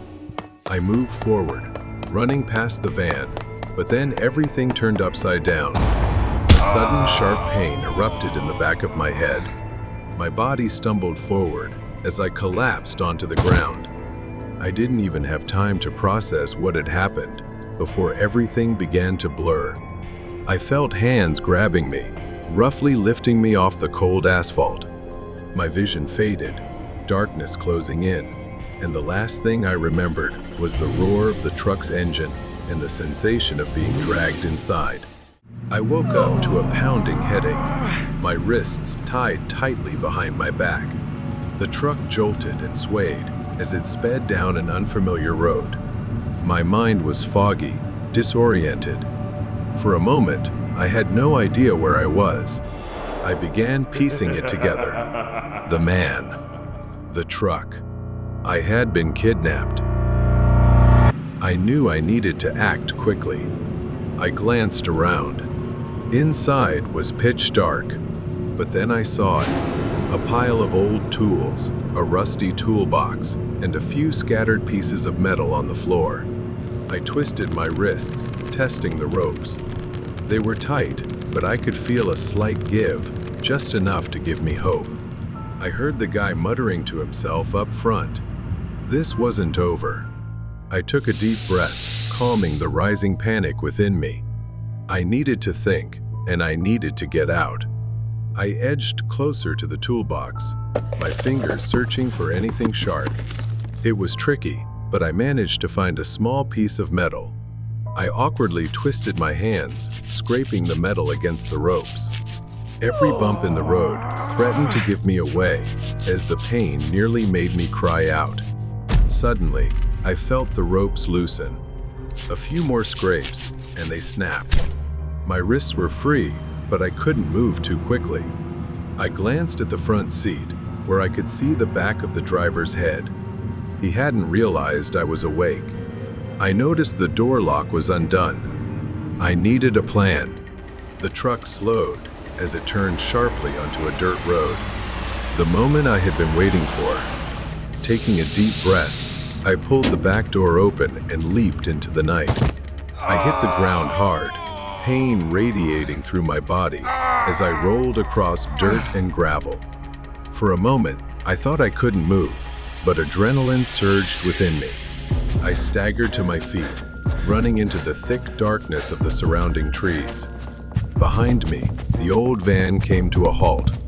I heard the man shouting, his footsteps pounding as he chased after me, but I didn't look back. I just kept running, my heart racing in my chest. Branches scratched at my skin as I pushed through the thick underbrush. My mind blurred between fear and survival. I could hear the man's voice. I couldn't let him catch me again. Ahead, I spotted a clearing and saw the faint glow of lights through the trees. A road. If I could reach it fast enough, I'd be safe. I burst out of the woods and onto the road, frantically waving my arms as a car approached. The headlights blinded me, but I didn't care. I needed help. I ran into the middle of the road, screaming for them to stop. The car screeched to a halt, and I collapsed onto the road. The driver jumped out, shouting something, but I was too exhausted to respond. All I could do was whisper hoarsely, "Help." The driver took out his phone and called the police. In that haze, I could still see his shadowy figure standing at the edge of the forest, as if he were looking at me with eyes full of anger. But he didn't come any closer. Perhaps he knew that everything was over. I was taken to the hospital after everything that had happened. I was told the man had been apprehended not far away. He had been arrested. The police assured me he would be locked up, that he wouldn't hurt anyone again. Even though I was safe, the thought lingered in my mind. What if I hadn't escaped? What if I hadn't been fast enough?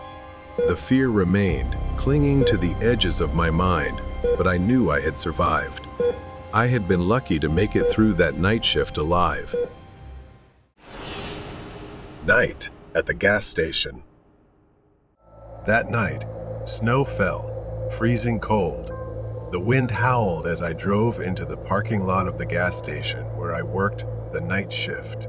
I had been doing this job for a few months now, from 11 p.m. to 7 a.m., as it fit my personal schedule. My coworker's car was the only other vehicle in the lot. I parked next to it, bracing myself for a long night. Nothing but slow hours and an empty store ahead. After greeting my coworker and taking over his shift, I was alone for the rest of the night. As soon as the door closed behind him, I glanced at the task list my manager had left. It was short, just a few tasks that would take less than an hour to complete.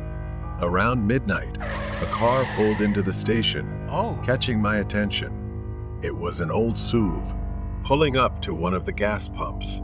I glanced out the window for a moment before turning back to my phone. A few minutes passed, then 10. I glanced again, surprised to see the SUV still parked there. The headlights were off, the doors closed, but no one had come in to pay or use the restroom. A strange feeling began to creep over me. I grabbed my coat and stepped out into the freezing cold, the wind biting into my skin. The snow crunched beneath my boots as I walked toward the SUV. I peered through the window, calling out, "Hello? Is anyone in there?" But from what I could see through the frosted glass, the car was empty. A chill ran down my spine, not from the cold, but from the growing unease. There was no one in the SUV. But why would someone leave a car parked there, engine off, in freezing temperatures like this? I glanced down and noticed something strange. Footprints in the snow. They led away from the car, but not toward the front of the station. Instead, they extend toward the corner of the gas station. It was too cold for someone to just walk off and disappear like that. I hurried back inside to warm up. Once inside, I turned on the small heater next to the counter. Then a loud noise came from the back of the building. I turned around, looking through the rows of shelves in the station. Empty, nothing there.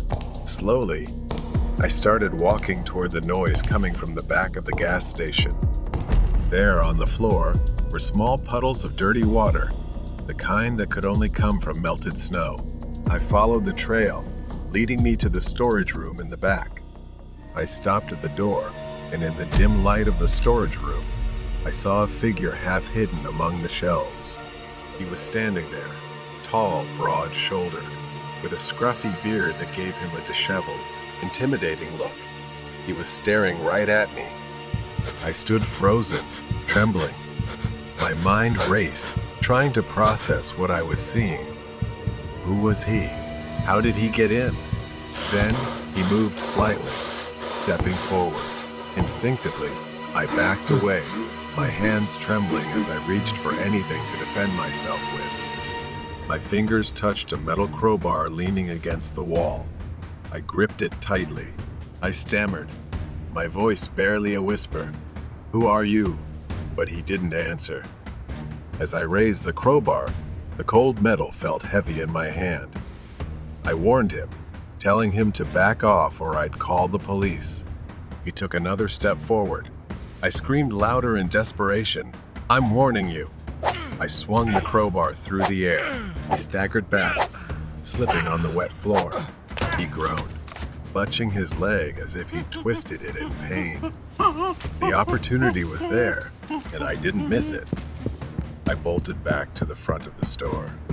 I ran to the counter, my hands shaking uncontrollably as I picked up the store phone and whispered to 911 for help. Every second felt like an hour as I waited. My eyes locked on the storage room door. When the police arrived, I pointed them to the back. 2 officers cautiously entered, flashlights raised as they swept the storage room. I expected to hear them shout out, telling me they'd found him, but instead, they emerged with puzzled looks on their faces. They found wet footprints leading out the back door, disappearing into the snow-covered forest behind the gas station. They followed the trail, but the vast, dark expanse seemed to swallow everything. He had vanished, leaving only a mystery. The SUV had been towed away. I still work the night shift, but every time I hear a noise from the back or see a car pull into the station, I get more cautious. He could be out there, watching, waiting.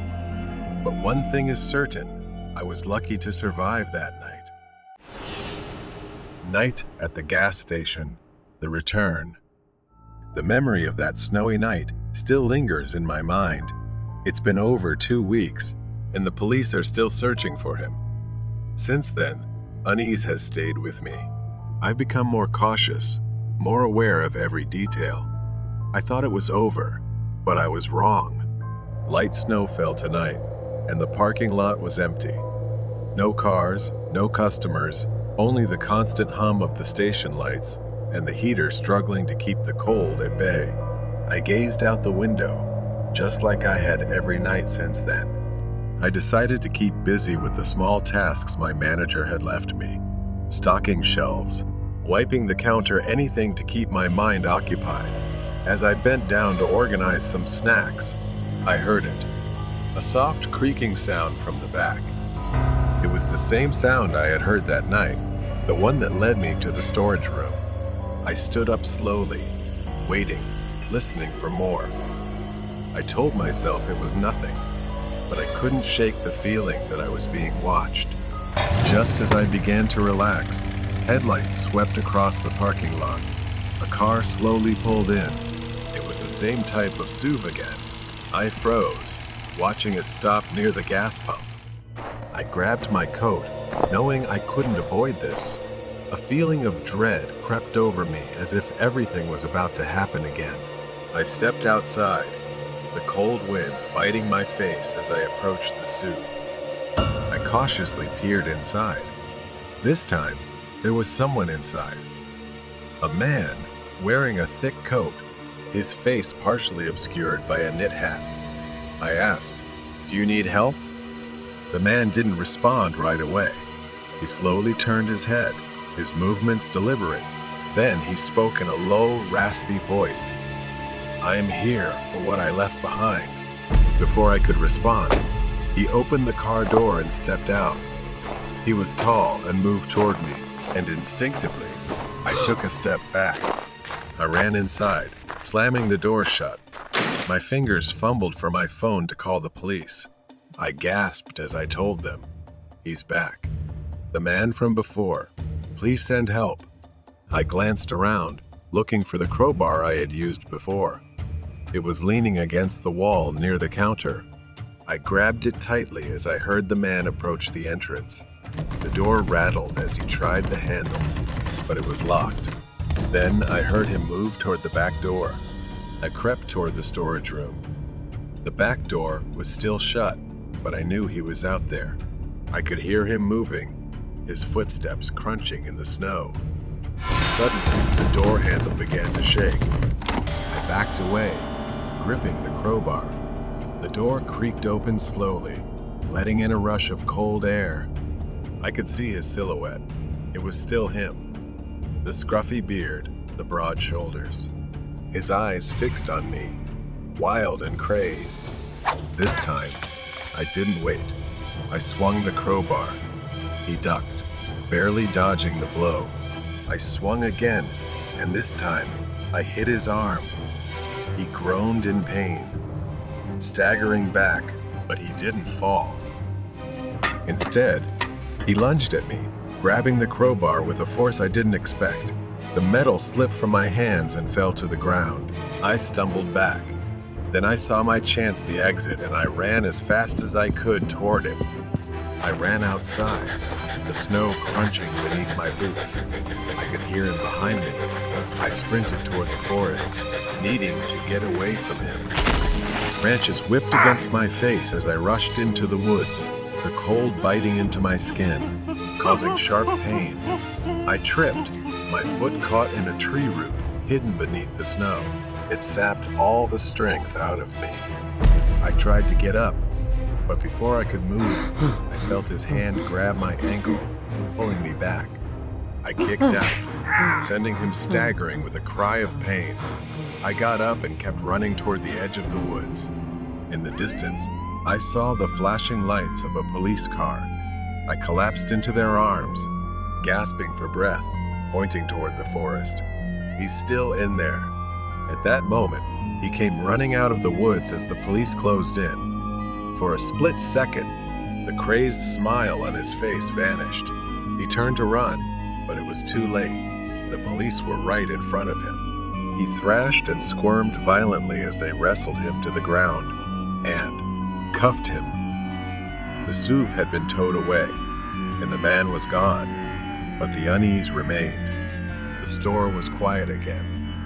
I walked to the door, staring out at the now empty parking lot. I didn't know why he had come back, what he was after, or what he thought he'd left behind, but I hoped it would be the last time I saw him. The Graveyard Shift. 15 years. That's how long I've been working the night shift at this cemetery, a place filled only with darkness and heavy silence. My shift starts at 11 p.m. and ends at 7 a.m., during a time when the rest of the world is asleep. Over the years, I've seen a lot, mainly teenagers causing trouble, or the occasional group of drunk people, but tonight was different. The night started like any other. I arrived early, had a brief chat with a daytime worker before he left. Then, it was on to the usual routine, a quick check. My only job was to drive the golf cart around occasionally, making sure everything was in order. Nothing happened, and tonight, nothing seemed to be happening either. I drove around several times before heading back to the security room for a break, which was right inside the cemetery grounds. Around 2 a.m., I decided to take another lap. As I reached the end of the yard, the headlights of the golf cart swept across the fence, hidden in the darkness. That's when I saw him, a figure standing by the fence.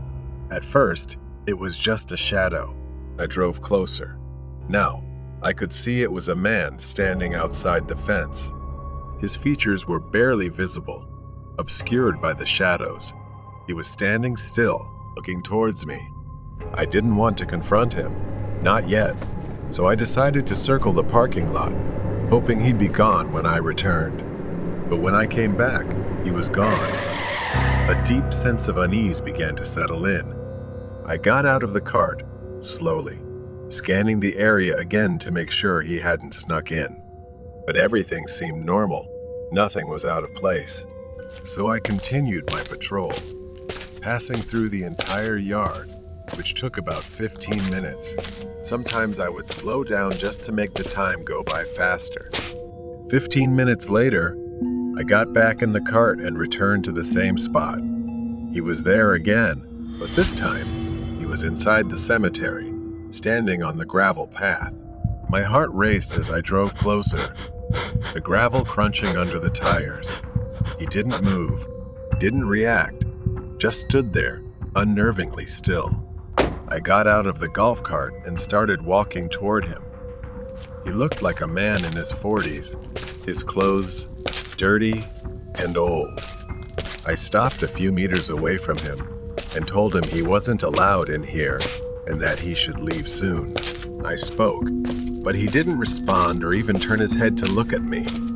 I reached out, intending to gently tap his shoulder, but the moment my hand touched him, he spun around to face me.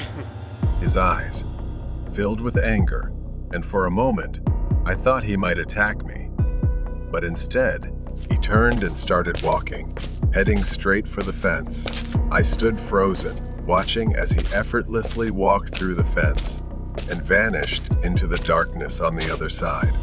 Trembling, I got back in the golf cart and drove straight to the security office. I needed to calm down, to think. Once inside, I locked the door and tried to steady myself, trying to stay calm. Minutes passed, though it felt like hours, and then there was a loud knock at the door. I jumped, my heart racing. Another knock followed, this time more forceful. Panic set in. I had nowhere to go. My mind raced as I grabbed the landline and dialed 911. I explained what was happening, my eyes fixed on the door. The knocking continued, relentless, until it suddenly stopped. The next day, I sat with my manager as we reviewed the CCTV footage. The grainy black and white video played on a small screen, showing the man I had seen the night before. What I saw was horrifying. Just minutes after I entered, the man I had seen in the yard walked to the door. He stood there, motionless, for almost 15 minutes before he began pounding on the door. In his hand, he held something, but the footage wasn't clear enough to tell what it was. It looked like a metal rod or pipe. He was never identified, and I haven't seen him again since that night, but the memory of that night still lingers with me. Every time I drive past the cemetery, I find myself glancing over my shoulder, hoping he never appears again. Killer in the rain. It's late spring in a rural area with vast stretches of wilderness. My small house stands alone in the vast darkness, surrounded by trees, the type of isolation I always dreamed of before moving here. Here, I can live away from the noise, people, and stress of the city. But tonight, the silence feels different. Heavy rain has been pouring for days. I should have found this isolation peaceful, but tonight, it feels suffocating. I'm sitting on an old couch watching TV and listening to the rain pounding on the roof, a soothing sound that usually makes evenings pass peacefully. I enjoy staying home on rainy weekends like this, far away from the world. Around 6 or 7 in the evening, I suddenly heard a knock at the door. At first, I thought it was the wind, but it wasn't. Another knock, this time louder. I hesitated. Visitors were rare here. It was strange for someone to show up without calling first. Grabbing a flashlight, I walked toward the door, my heart already starting to race. When I opened the door, heavy rain poured down, and the damp cold hit my face. Standing in the pouring rain was a man, soaked and shivering. He wasn't anyone I knew, just a stranger. He told me he was camping in the nearby woods and had run into trouble. He needed a place to stay, just for the night. His voice was pleading, but something about him made me uneasy. I handed him my phone to call for help so he could get a ride to town, as I didn't feel safe. But he refused, insisting he only needed shelter for the night. I felt uncomfortable, the rain pouring down on both of us. His insistence made me even more suspicious. I bluntly told him he couldn't stay here. After pausing for a moment, he turned and walked down the dirt path leading back to the woods. I watched him disappear into the trees, his figure fading into the rain. I locked the door immediately, still feeling uneasy. I tried to shake off the strange encounter, telling myself I did the right thing. There was no way to know if he was dangerous, especially in such a remote place. The rain kept falling, and I sat back down on the couch, trying to focus on the TV, but my mind kept drifting back to that knock at the door. After 2 hours, I noticed something, a faint orange light shining through the curtains at the back of the house. I haven't checked the window in a while, but now there's something outside. I stood up and pulled the curtain aside. Through the rain and mist, I saw it far off in the woods behind my house, a small flickering campfire beneath a tree. Despite the heavy rain, the fire was still burning. There was a figure in the rain, but I couldn't make it out. That uneasy feeling turned into fear. Could it be him again? Why had he returned? And what was he doing out there, just standing near my house in the pouring rain? I picked up the phone and called the police. I didn't care if it took them an hour to get here. I needed someone to ensure he was gone. After the call, I glanced out the window again. The fire was still burning, but the figure had vanished. Panic surged through me. I rushed to the front window and saw him, the man from earlier, walking by with a rifle slung over his shoulder.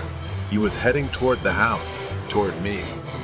I staggered toward the closet in the hallway, my hands shaking as I grabbed the handgun and rubber bullets. I had bought it for protection, but I never really thought I would need it. I didn't want to hurt anyone. I pressed myself against the wall, listening to the man pounding on the front door. This time it was harder, as if he was hitting it with the butt of his rifle.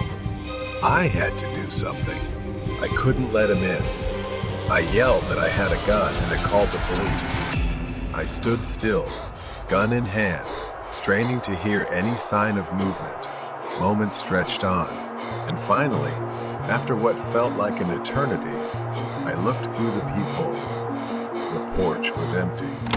I cautiously stepped outside, gun still in hand, immediately drenched by the rain. I saw large footprints, caked in mud.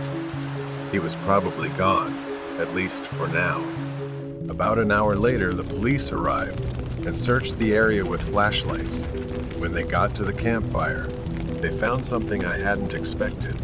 A rough canvas bag, half buried in the mud, covered in wet earth. They dug it up and opened it. Inside, they found knives, zip ties, gloves, and rope.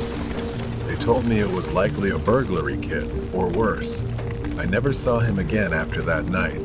The police haven't found him yet, but they told me to be careful, to stay vigilant. Whoever he was, he had plans to come back, maybe even to kill me. Killer in the rain. It's been half a year since that night. The memory of that encounter still haunts me. I thought time would ease the anxiety, that the man would fade from my mind just like he disappeared in the rain.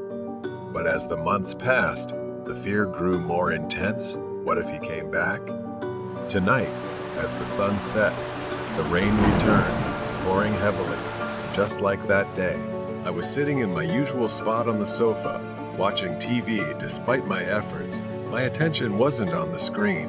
I kept glancing at the window all evening, unable to shake the feeling that someone was out there, watching me.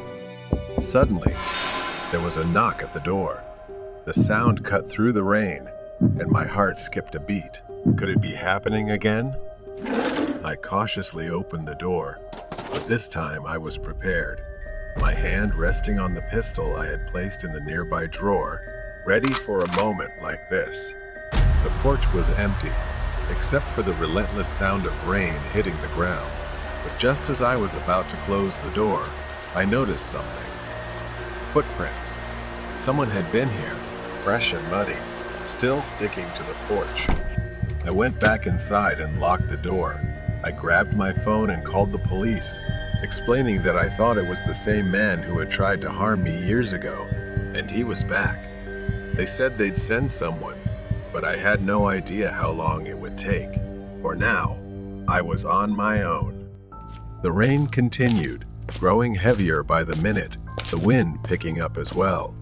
I paced the living room, glancing out the window every so often. That's when I saw a flash of light deep in the woods. I realized I couldn't wait for the police to arrive. I had to confront him before he made his move. Panic welled up inside me, but this time, I reminded myself not to lose my composure. I grabbed a flashlight and my pistol, threw on a jacket, and headed out the back door. The rain drenched me the moment I stepped outside. I followed the flickering light deep into the woods. My flashlight cut slowly through the night as the muddy ground made every step feel heavy, not just from the mud, but from my hesitation to venture further. I continued on. As I ventured deeper, my steps became slower and more cautious. Then I crouched behind a tree to get a better look. It was him, unmistakable with the scar on his face.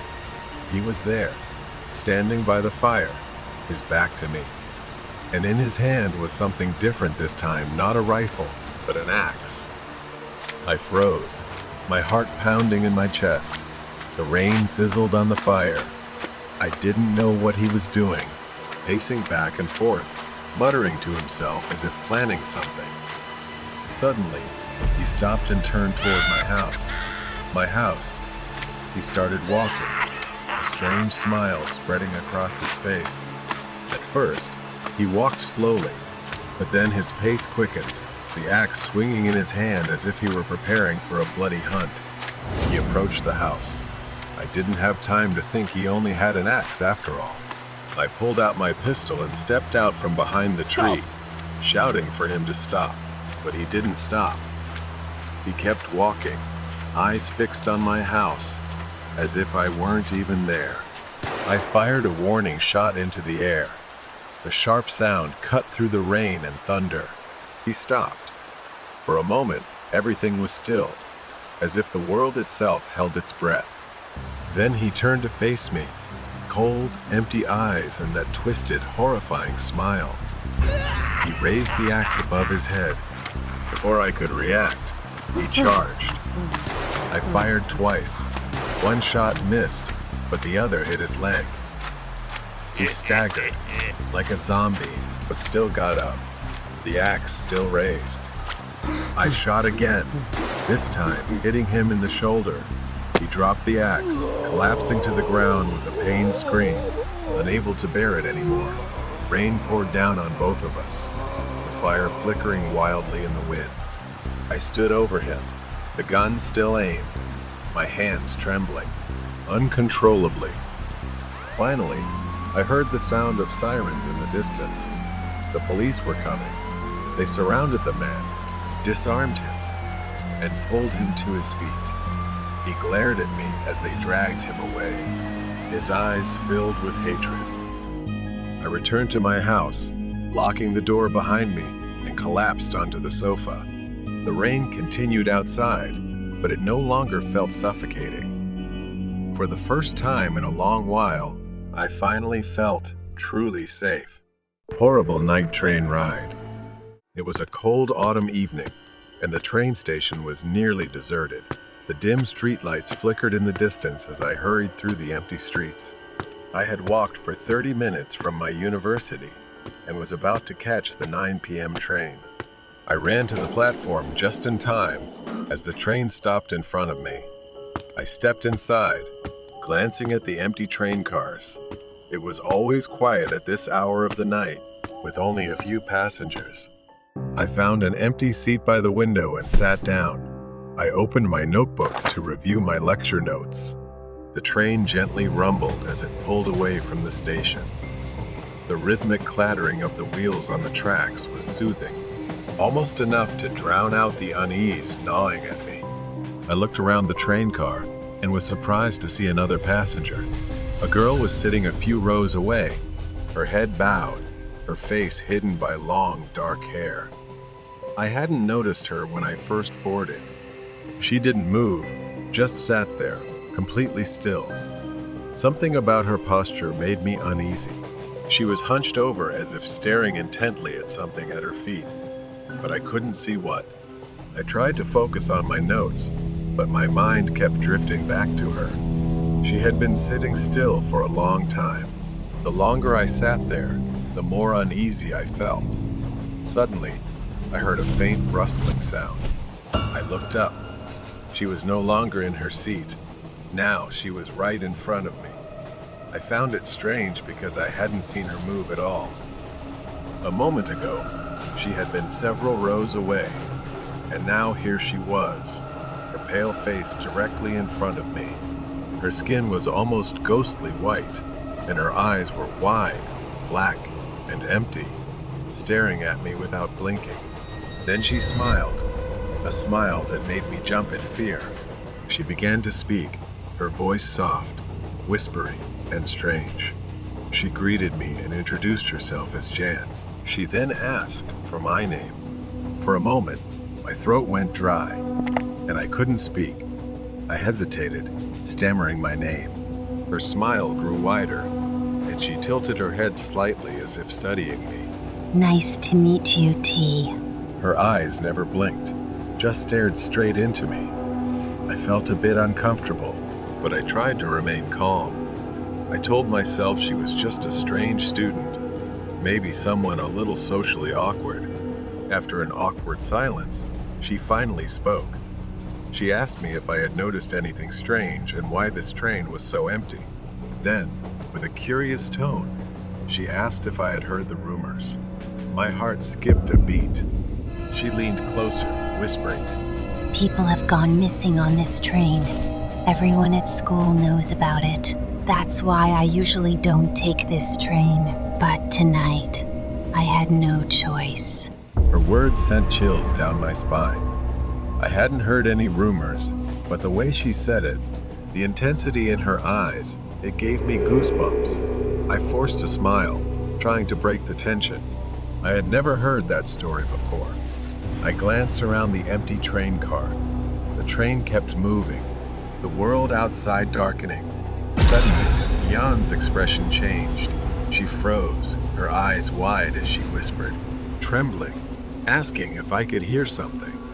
I frowned, straining my ears to listen. I listened harder, but all I could hear was the sound of the train on the tracks and the engine. Her eyes were fixed on the window, her face creased with fear. It's getting louder, she said. Listen carefully. I just wanted to ignore her, to dismiss whatever she was saying. Then, I saw it. A shadowy figure, flickering in and out of view, running alongside the train, its limbs long and distorted. It moved unnaturally fast. I asked what it was, but she didn't answer, her face pale with fear. She whispered, It's coming. The train shook. The lights flickered for a moment. I jumped, gripping the edge of my seat. The lights flickered again, and when they came back on, Jan was gone. I blinked, my mind reeling. How could she have disappeared like that? I stood up, looking around the car, but there was no sign of her. The train began to slow down. The door slid open, and a thick darkness enveloped me. I couldn't see anything. My heart pounded in my chest as I backed away, my breath visible in the cold air. And then I felt it, a cold hand gripping my shoulder. Horrible night train ride. From behind, I felt an icy hand gripping tightly on my shoulder. I froze, my breath catching in my throat as the cold fingers tightened. Slowly, I turned my head, but there was no one there. I staggered back out of the compartment, my body shaking as I looked around frantically. The train was still there, silent and motionless on the tracks. I don't know where I am. The only light comes from the flickering light of the train window. I started walking along the length of the train, hoping to find some clue about where we had stopped. My footsteps crunched heavily on the gravel. Then, I heard a faint rustling noise behind me. Instinct told me to run, but I didn't know where to go. My only option was to go back inside. I couldn't stay out here, but the thought of stepping back into that strange train filled me with fear. Still, I had no other choice. Stepping inside, the air felt heavier, more stifling than before. The dim lights flickered weakly, casting shadows over the empty seats.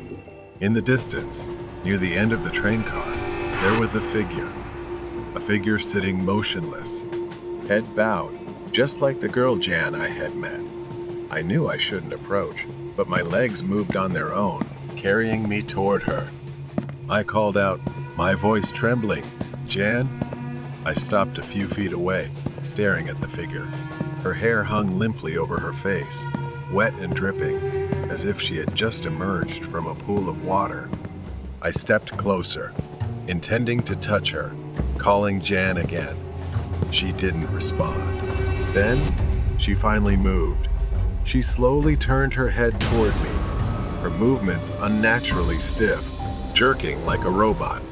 My breath caught in my throat as her face came into view. Her eyes, once dark and intense, were now completely empty, like black voids staring right through me.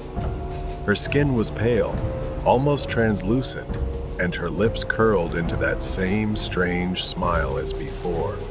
There was a faint hissing sound, perhaps coming from her. Before I could react, she stood up, her body rising off the ground, floating. Her feet no longer touched the floor. She hovered just above it, her long hair flowing in the air. I was frozen in place, horrified as Jan's form began to change, her body stretching and distorting. It was something I had never seen in real life. A voice echoed through the train car, coming from everywhere, surrounding me. Why did you come back? Why are you here? My mind raced, trying to make sense of what was happening. This couldn't be real. I needed to get out and leave. But when I turned to run, I felt something cold and invisible pressing against my chest. I moved like a puppet, being forced back into the seat. The lights flickered violently, casting wild, shaking shadows as if the train had come alive. Suddenly, the whispering stopped. Silence filled the air. I looked up, and there was Jan, floating, her long, translucent fingers reaching toward my face. She told me to come with her, that I could never leave. The cold radiated from her, seeping into my bones, freezing me. Her fingers brushed against my skin, and in that moment, I was no longer on the train. I was floating in an empty void, with nothing but the sound of my own panicked breathing. I tried to move, but I couldn't. My body wouldn't respond. I was trapped. Then, from the darkness, I saw them other figures, floating, drifting. Their forms were distorted, their faces obscured, and their eyes were empty. I couldn't breathe. Was this what happened to the missing passengers? Had they been brought here, into this void, to become part of this nightmare? And was I next? Suddenly, with a violent jerk, I was thrown back into reality. I was in my seat again, gasping for breath, drenched in cold sweat. Jan was gone. The train began to slow down, the familiar sound of the tracks returning. Finally, the train stopped at the station. The doors slid open, revealing an empty platform bathed in dim, flickering light. I staggered off the train, my legs weak and unsteady after what had happened. The doors closed, and as I turned back to look, the train began to move again. disappearing into the darkness. I didn't know if it was truly over. I stood there for a long time, staring into the void where the train had vanished.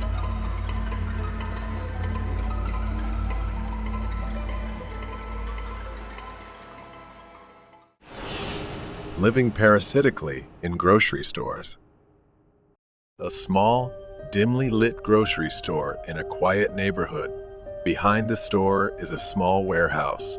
The story revolves around the night shifts, when the store is nearly empty and the silence is only broken by the hum of the refrigerators. Despite Len's diligence, the mystery remains unsolved. The warehouse is thoroughly checked every night, but some items continue to disappear. The store's security cameras show nothing unusual, only adding to the frustration. Len begins to wonder if someone is playing a prank on her, or if something more sinister is going on. One night, during her break, Len goes to the break room, which is quite small and located behind the store. As she sits down to rest, the silence is broken by a faint sound. It's a cough. She stopped, listening carefully. The coughing sound seemed to come from the vent near the ceiling, a small, rusty grate that barely circulated air. Len moved closer to the vent, standing on a chair to look inside. The darkness inside the vent was deep, and at first, she saw nothing at all. She doesn't dare turn on the light, but then something messy, like a tangled mass of hair, appears inside. Her breath catches as she realizes it's moving, accompanied by a faint rustling sound. She quickly steps back. It's not just an animal, it's something more. Over the next few nights, Len became increasingly aware of strange occurrences in the store. Items went missing from the storage room. Odd noises were heard, and now there was the troubling discovery in the vent.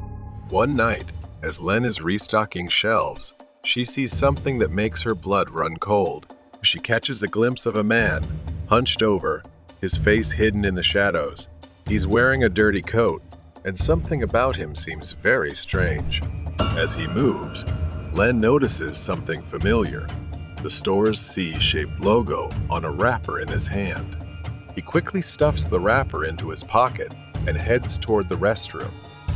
A little while later, though it wasn't too late yet, the store became busy with a large group of customers since it was the weekend, so I didn't pay much attention to the restroom anymore. People were still going in and out as usual. Maybe I was just overthinking. Late at night, she mustered all her courage to quietly check the restroom to see if anything was amiss. She looked up at the ceiling and saw a small vent grate, slightly ajar. She wondered if he might have crawled into it. She shuddered as countless questions flooded her mind. Now that she knew the truth, Len decided to continue monitoring the man, hoping to gather enough evidence to present to her manager. She checked the vents every night, listening for the sounds that signaled his movement.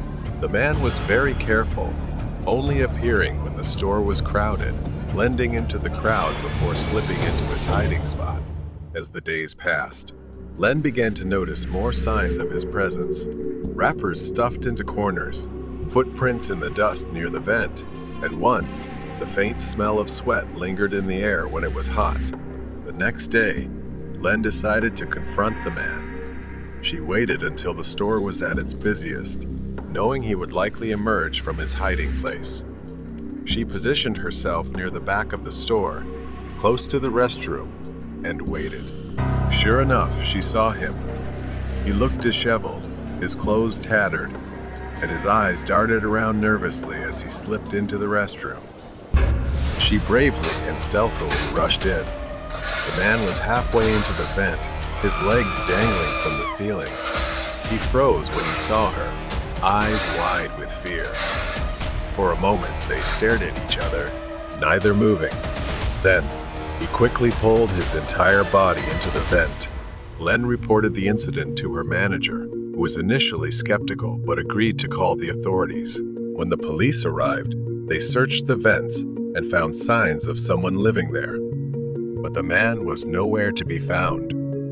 In the following days, the store installed new security measures, including cameras in the warehouse, and a more secure ventilation system. If he tried to escape, he would find no way out, and he wouldn't be able to return. In the same neighborhood, the police finally caught him following warnings about vent dwelling. Once again, he had done it and was arrested for his actions.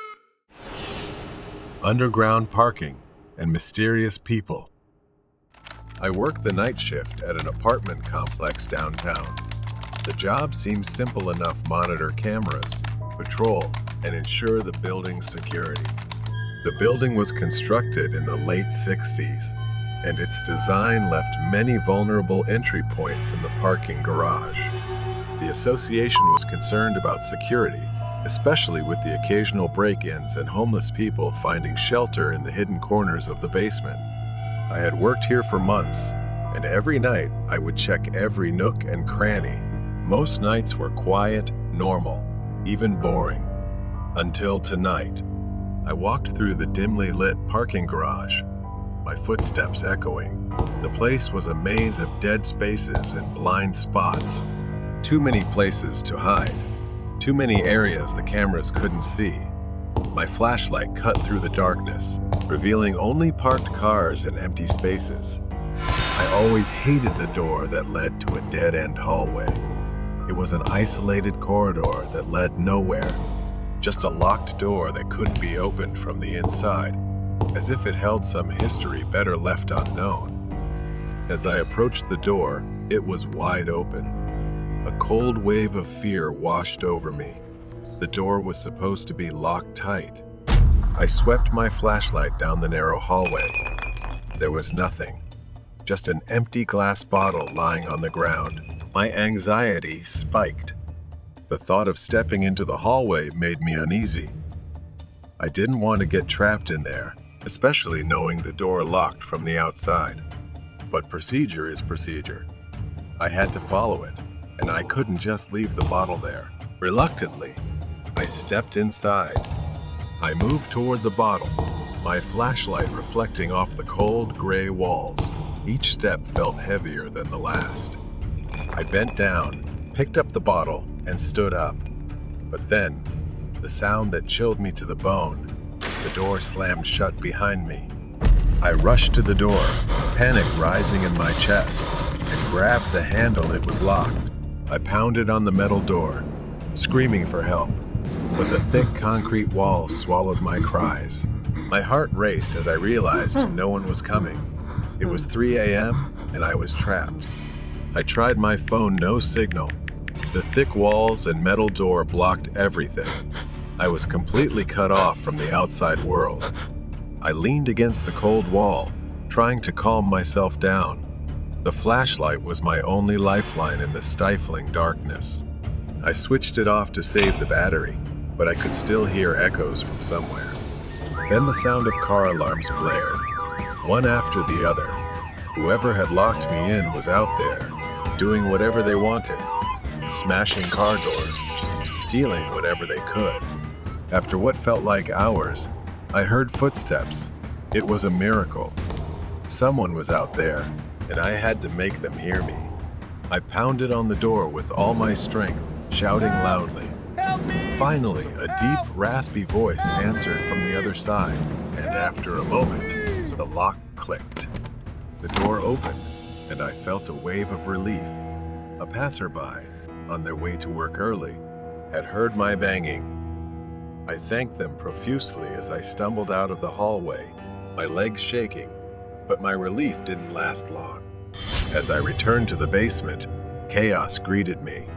Windows were shattered, glass littered the concrete floor. At least a dozen cars had been broken into, valuable items stolen. Whoever locked me in knew exactly what they were doing. They had silenced the alarms after each car was hit, leaving behind damage worth tens of thousands of dollars. My heart sank. I knew what was coming next. When the morning shift arrived and the residents discovered the theft, the police would be called, and I would be fired. Security had been breached under my watch, and though it wasn't my fault, I was the one held responsible. Weeks later, after I had quit, the mystery still haunted me. I replayed the events of that night over and over in my head. How did they know exactly where to trap me? How did they avoid the cameras so perfectly?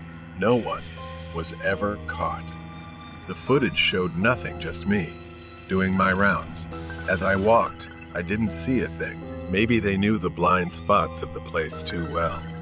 Months had passed, but tonight, that phone call pulled me back to the core of everything. I walked into the parking garage. I approached the dead-end hallway, my heart pounding harder with every step. The door was ajar, just like that night. I could feel the weight of the past pressing on me, daring me to confront it. There was something I missed before. I stood at the entrance, staring, then cautiously moved forward as my senses sharpened. This time, I was ready for whatever I might face. No more running. Then I saw him. It was probably the man who trapped me. His gaunt face was pale and dirty, his hollow eyes fixed on me. He stood still, almost like a statue, as if he had been waiting for me all this time. A chill ran down my spine. The man wasn't a ghost or a specter, he was real. My voice trembled as I spoke. "Who are you? Why did you do this?" The man didn't move at first, but then, slowly, a twisted smile spread across his face, growing wider. He started walking toward me. He started saying something I didn't understand, talking about how I would soon see for myself the secret of this place, the truth I had been afraid of and running from. He said he wasn't just some random drifter that night, and that he had been here much longer than I thought. This building, this place, it wasn't just concrete and steel. It was a prison, and people like him, they were trapped inside. For a moment, his expression darkened. He told me that there are things in this world that feed on fear and suffering. And places like this, they are where they hunt. Now, he was part of its cycle. My mind raced as I tried to understand what he was saying.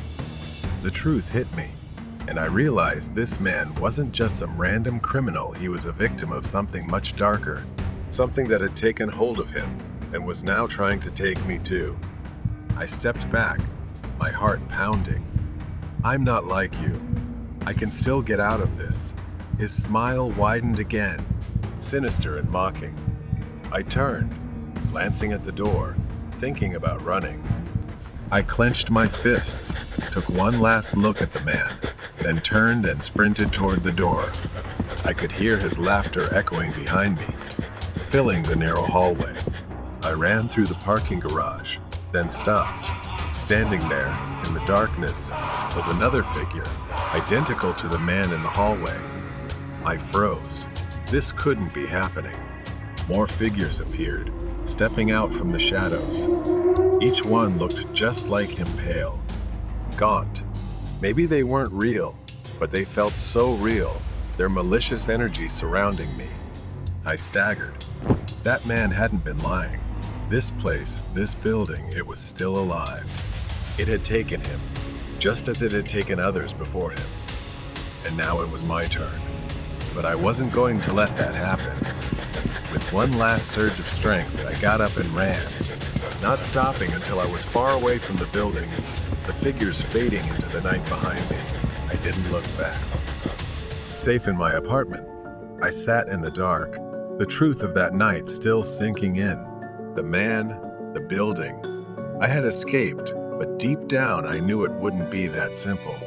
I needed to stay far away from that place and never go back. Weird night at school.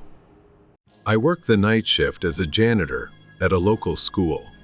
This job is quite fitting for someone who enjoys solitude. Just me, the empty school, and my mop bucket.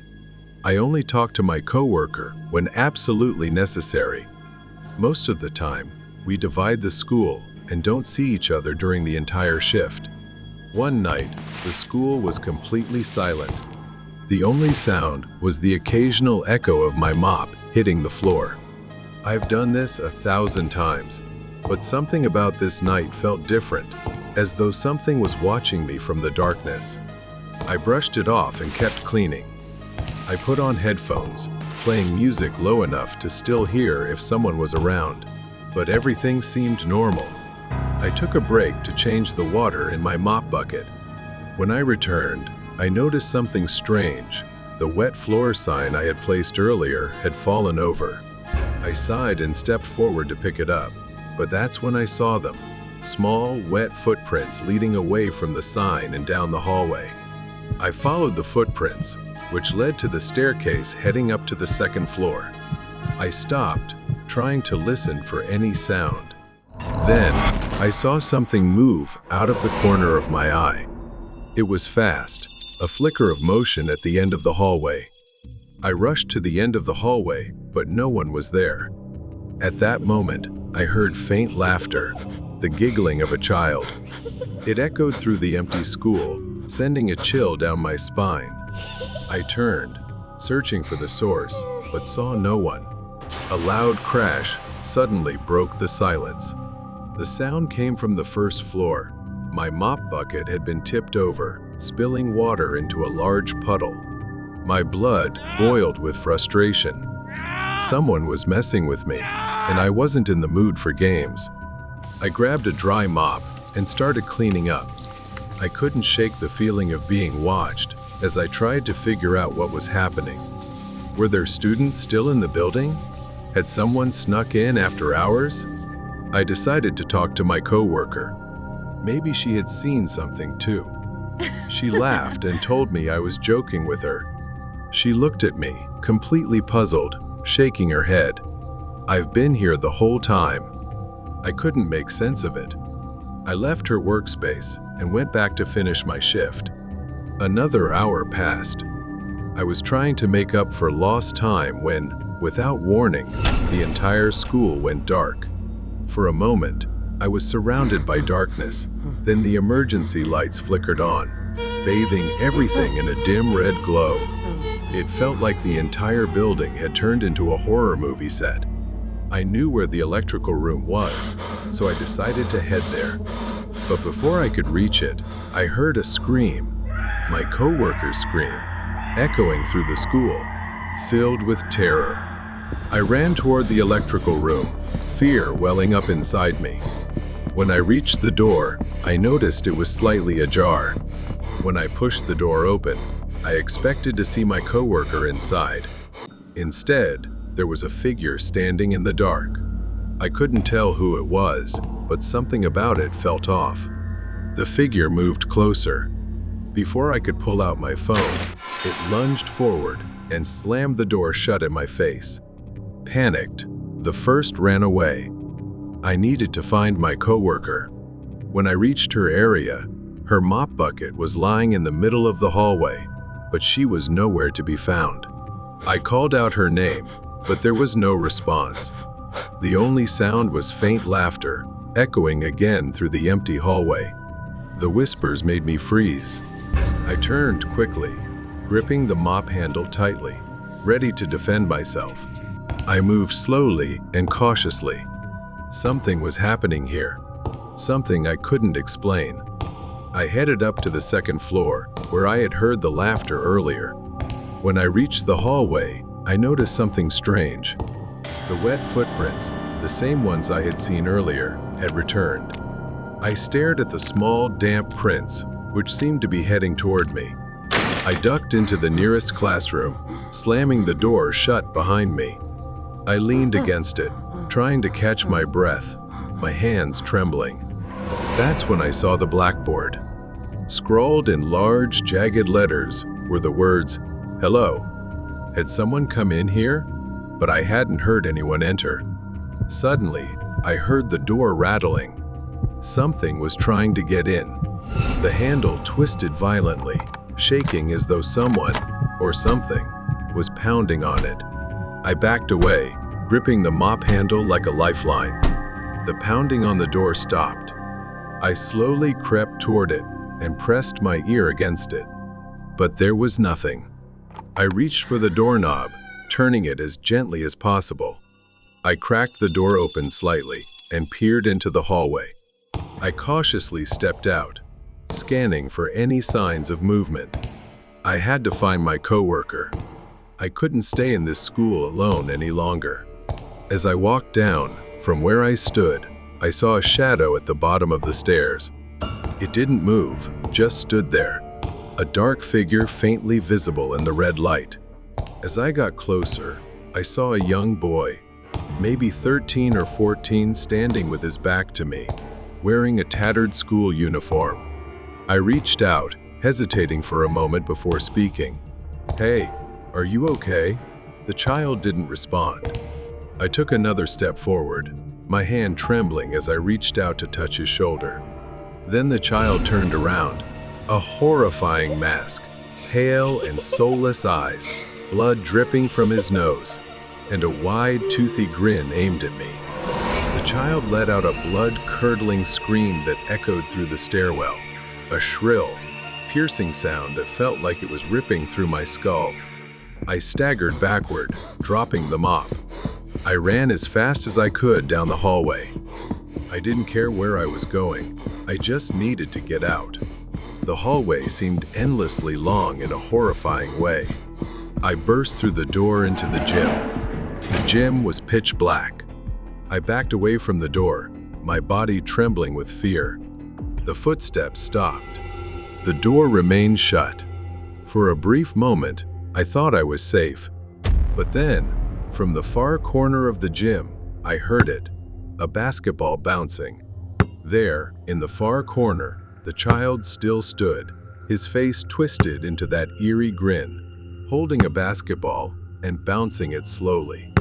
Then the boy whispered, "Hello," his voice echoing through the empty gym. I stepped back, my legs trembling. The child took a step forward, then another. Each step was slow, deliberate, as though he was savoring the fear he was causing. I didn't think anymore. I bolted outside, running as fast as I could toward the parking lot. My legs felt like they would give out at any moment, but I kept running. I didn't stop until I reached my car. My hands shook as I fumbled with the keys, finally unlocking the door and jumping inside.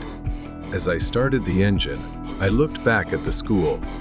In one of the second-floor windows, I saw the child standing there, staring down at me with that twisted smile. I hit the gas and sped out of the parking lot. The image of that child burned into my mind. I didn't return to the school the next night. I never went back there again. Stalkers in the dark. I started working as a security guard, night shifting at a small shopping mall in the city right after graduating high school. This job was supposed to be simple. Sit in front of the screen, watch people come and go, and occasionally handle shoplifters or suspicious behavior. But the truth is, the nights can be long, even boring. Until Black Friday arrived in the month leading up to Halloween.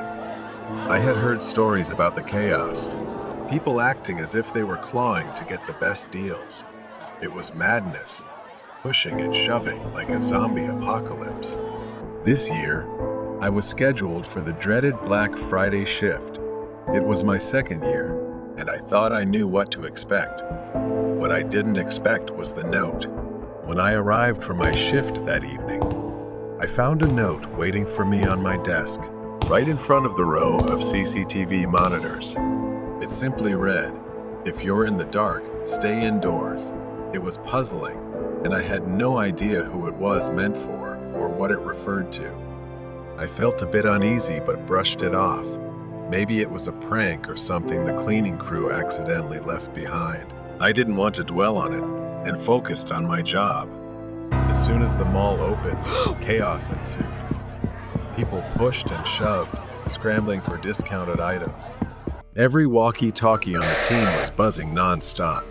We had 10 security guards on duty, and it still wasn't enough to manage the madness. Late in the evening, things calmed down a bit until I received a call over the radio. A group of men was reportedly mugging someone with a knife in the third-floor parking lot. I quickly decided to check the cameras to see what I was getting into. As I unlocked the door and swung it open, I nearly bumped into someone. There was a strange man sitting inside. He was standing in front of the screen, wearing a red and green Christmas outfit. His head turned toward the monitor, making me freeze. He slowly turned his face toward me, a pair of sunglasses covering his eyes, even though the room was pitch black. Before I could say a word, he stepped closer, his face just inches from mine, flashing a toothy grin, sharp teeth like a shark's. "Did you get my note?"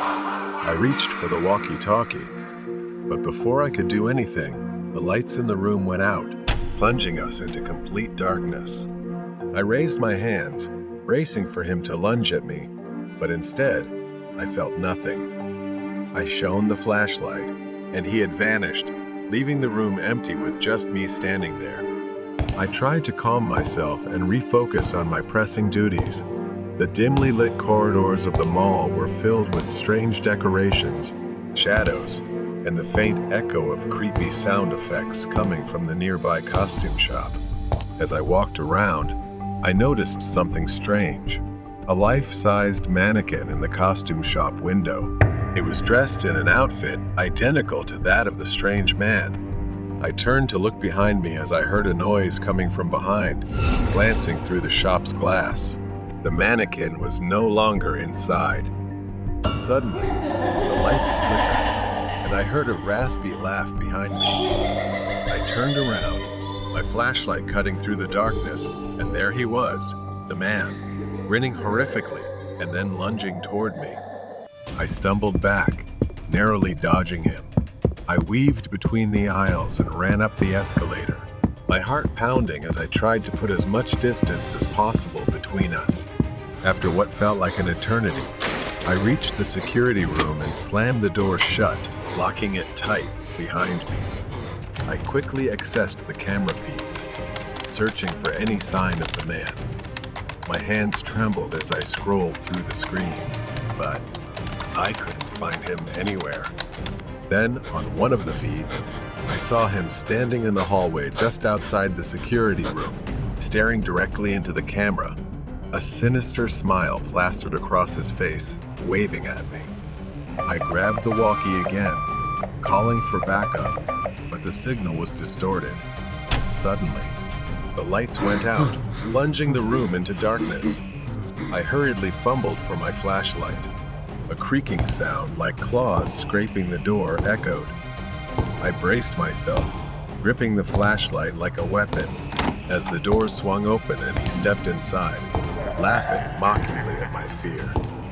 I remembered the emergency lever behind the desk. Without hesitation, I rushed over, pulling it down just as he reached for me. He lunged at me, and we got caught in a struggle. He was stronger than he looked, his hands clawing at me as I tried to push him away. We slammed into the metal shelves, the impact echoing throughout the room. I pulled the walkie from my belt, calling for backup again. My voice trembled with tension, but I just hoped someone would hear me. After a tense struggle, I pushed him away one last time, and he staggered. This time, I seized the opportunity, quickly grabbing a metal rod nearby and locking it against the door, trapping him inside. I quickly called for assistance.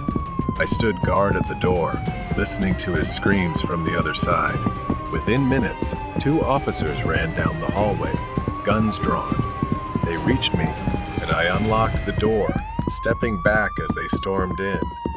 I watched as they put him into the police car, his eyes still fixed on me until the very last moment. Back in the security room, I sat down, exhausted but relieved. I scrolled through the camera feeds, carefully checking each one. Then on the feed from the costume shop, I noticed something odd. A new mannequin, dressed in the same outfit, stood in the display window. My heart raced as I leaned closer to the screen. It was just a mannequin, right? As I looked, a shadow moved behind it, just a flicker, barely visible. My hand hovered over the controls, but I shook my head to clear my thoughts. Maybe it was just my imagination playing tricks after a long night, but I couldn't shake the feeling that something was watching. waiting for me out there to confront it. The truck driver's scary encounter. The night was quiet, and I was out making overnight deliveries. Miles of open road stretched before me. I glanced at the clock. It was around 2:00 a.m. I decided to stop at a truck stop to refuel and use the restroom, knowing I wouldn't have another chance for quite a while. The truck stop was deserted, except for a few empty trailers parked nearby. I filled up my tank, breathed in the fresh night air, and then headed to the restroom. The stillness was unsettling, a strange quiet that made me feel restless. With a full tank, I climbed back into the truck, heading toward a stretch of road that would take me through dense woods.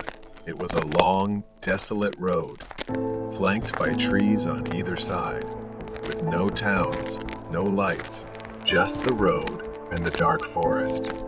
An hour later, I was deep in the woods, half awake and half asleep, when something caught my attention ahead. At first, I thought I was seeing things, but as I got closer, I realized there was a figure standing at the roadside. The figure was motionless, just standing there, neither waving nor calling for help. They simply watched me pass by, their face a lifeless, emotionless mask. The figure faded into the darkness behind me as I continued driving, but I couldn't shake the image from my mind. About a mile later, I spotted another figure. This time, it was a woman. She stood at the roadside, wearing ripped jeans and a red sweatshirt. As I approached, our eyes met, and a wave of fear washed over me. She didn't move, didn't gesture.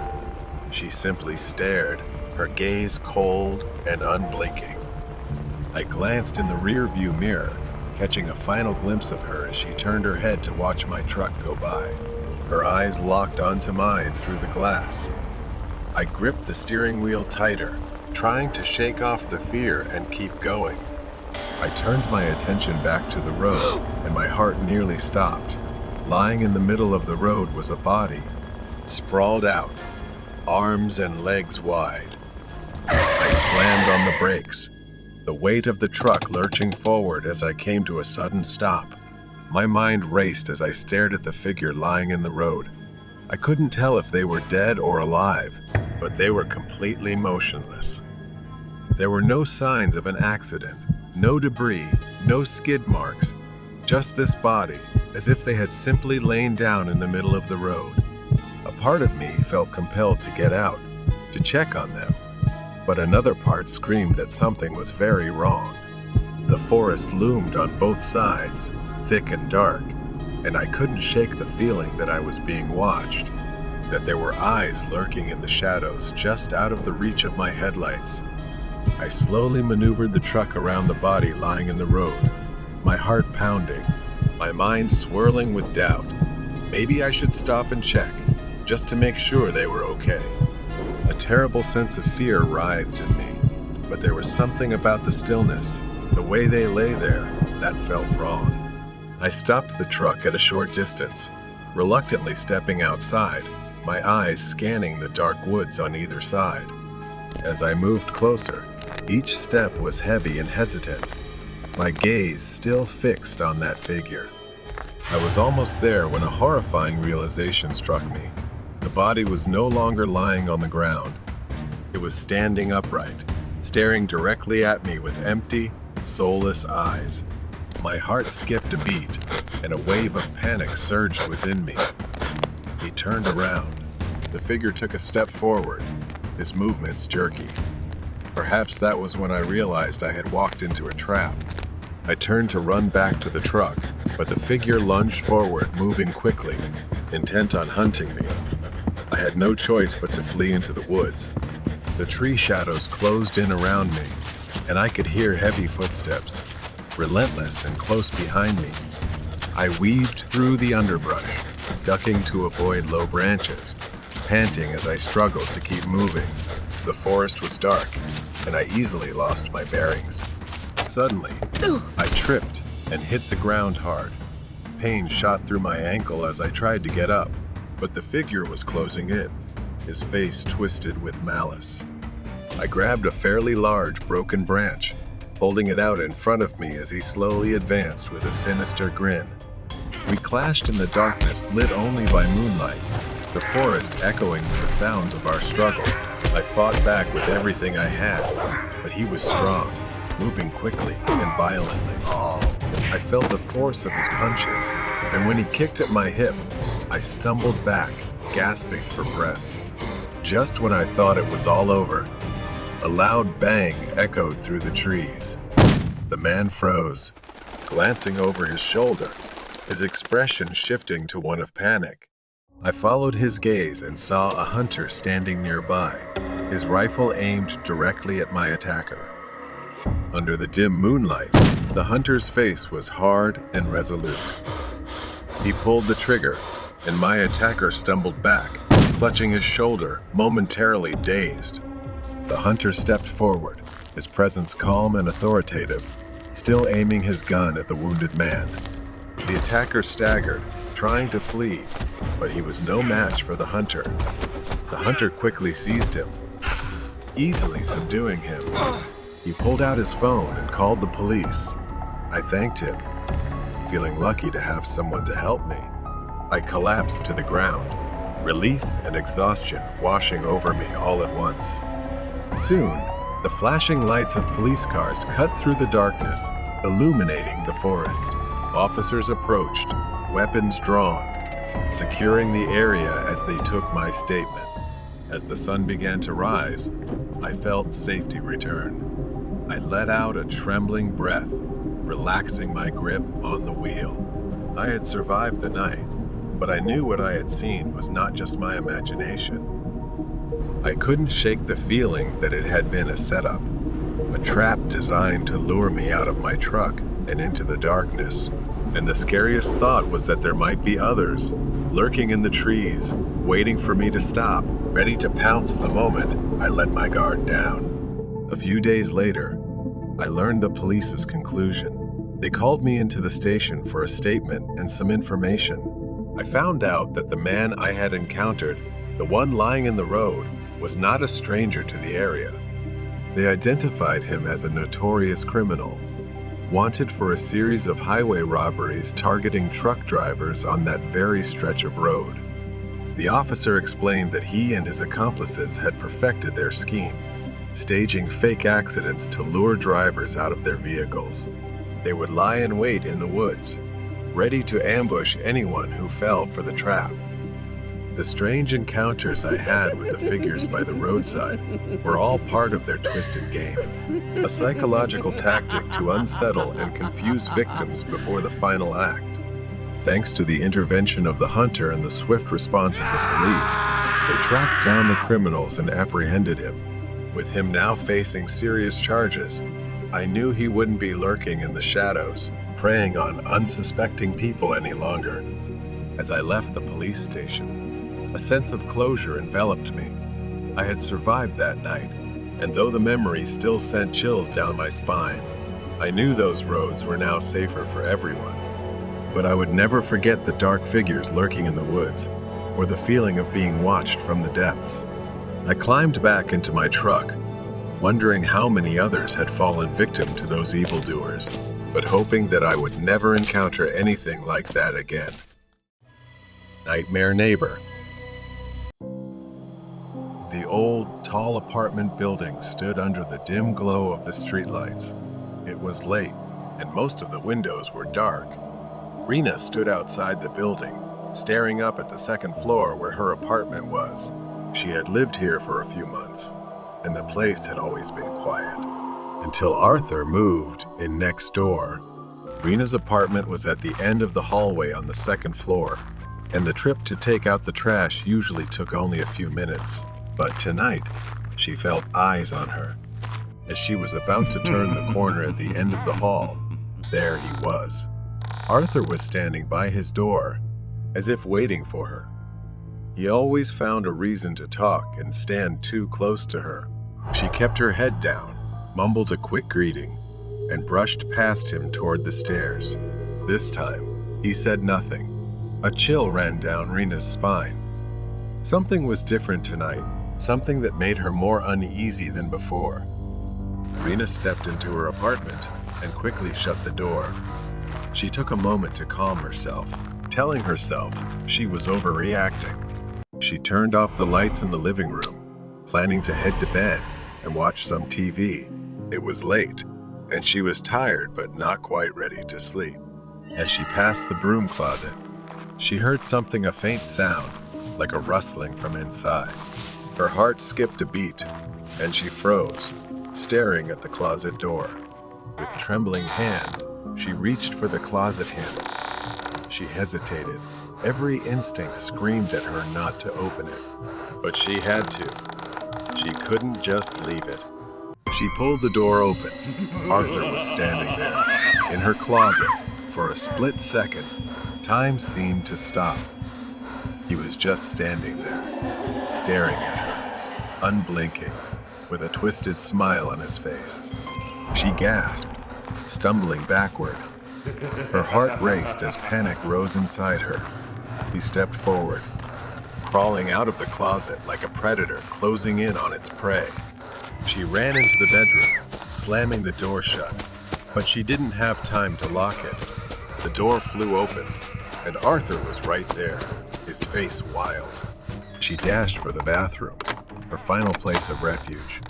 She slammed the door just as Arthur reached the bedroom. Her hands fumbled with the lock. Rena pressed her back against the cold bathroom wall. Her breath came in sharp gasps as Arthur pounded on the door, trying to break through. The thin wooden door was all that separated her from the man who had been stalking her for weeks, his sick grin etched into her mind. Thankfully, she had brought her phone with her. She gripped it tightly, her fingers trembling as she spoke to the police. Her voice was barely a whisper, fear choking her words. Arthur slammed the door again, the wood splintering under the force. Rena knew it wouldn't hold much longer. Suddenly, the pounding stopped.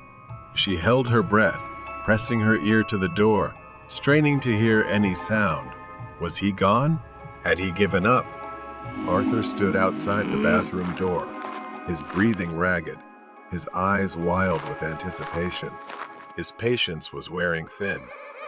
His hand hovered over the doorknob before he stepped back, glancing at Rena's bedroom. He knew she was cornered, with nowhere to go. Slowly, he reached into his pocket and pulled out a small, shiny knife. His fingers tightened around the handle, and his eyes narrowed. With a single powerful kick, the bathroom door splintered apart. The door burst open, and Arthur lunged inside, his eyes wide and feral. She backed up until she was almost against the wall. She screamed for him to stay away, but Arthur didn't stop. He lunged at her, grabbing her arm in a grip so tight it would leave bruises. Rena tried to pull away, but he was too strong. Pain shot down her spine as he twisted her wrist, pinning it to the wall. Her phone slipped from her hand, crashing to the floor. Arthur's face was now only a few centimeters from hers, whispering threats because she always ignored him in the hallway. Rena struggled, trying to break free, but he pulled her closer, tightening his grip. His knife slashed through the air, grazing her arm. She gasped as a sharp pain cut through her skin, blood trickling down. The sound of sirens tore through the night, growing louder as the police raced toward the apartment building. Flashing lights reflected off the windows, like a beacon of hope in the suffocating darkness. Inside, Rena's vision blurred with panic and pain. He shoved her against the wall again, laughing maniacally as he brought the knife closer to her throat. Her body screamed for escape. Her free hand groped blindly along the counter near the sink, desperately searching for anything she could use to defend herself. She grabbed a glass soap bottle and, without thinking, smashed it over Arthur's head. The glass shattered, and he staggered back, momentarily dazed. Arthur staggered. The knife slipped from his hand and fell to the floor. Rena did not wait. She rushed out the door, holding her throbbing arm that was bleeding from the cut he made. She ran out of the bathroom and into the living room, her mind screaming for escape. But Arthur wasn't far behind. Stunned, but enraged, he grabbed the knife again and charged toward her, blood streaming down his face from where the glass had struck him. The police burst through the front door of the apartment complex, racing up the stairs to the second floor. They knew they had to act quickly. Rena reached the living room, but her legs buckled beneath her, sending her crashing to the floor. She could feel Arthur's looming presence, approaching with the knife in hand.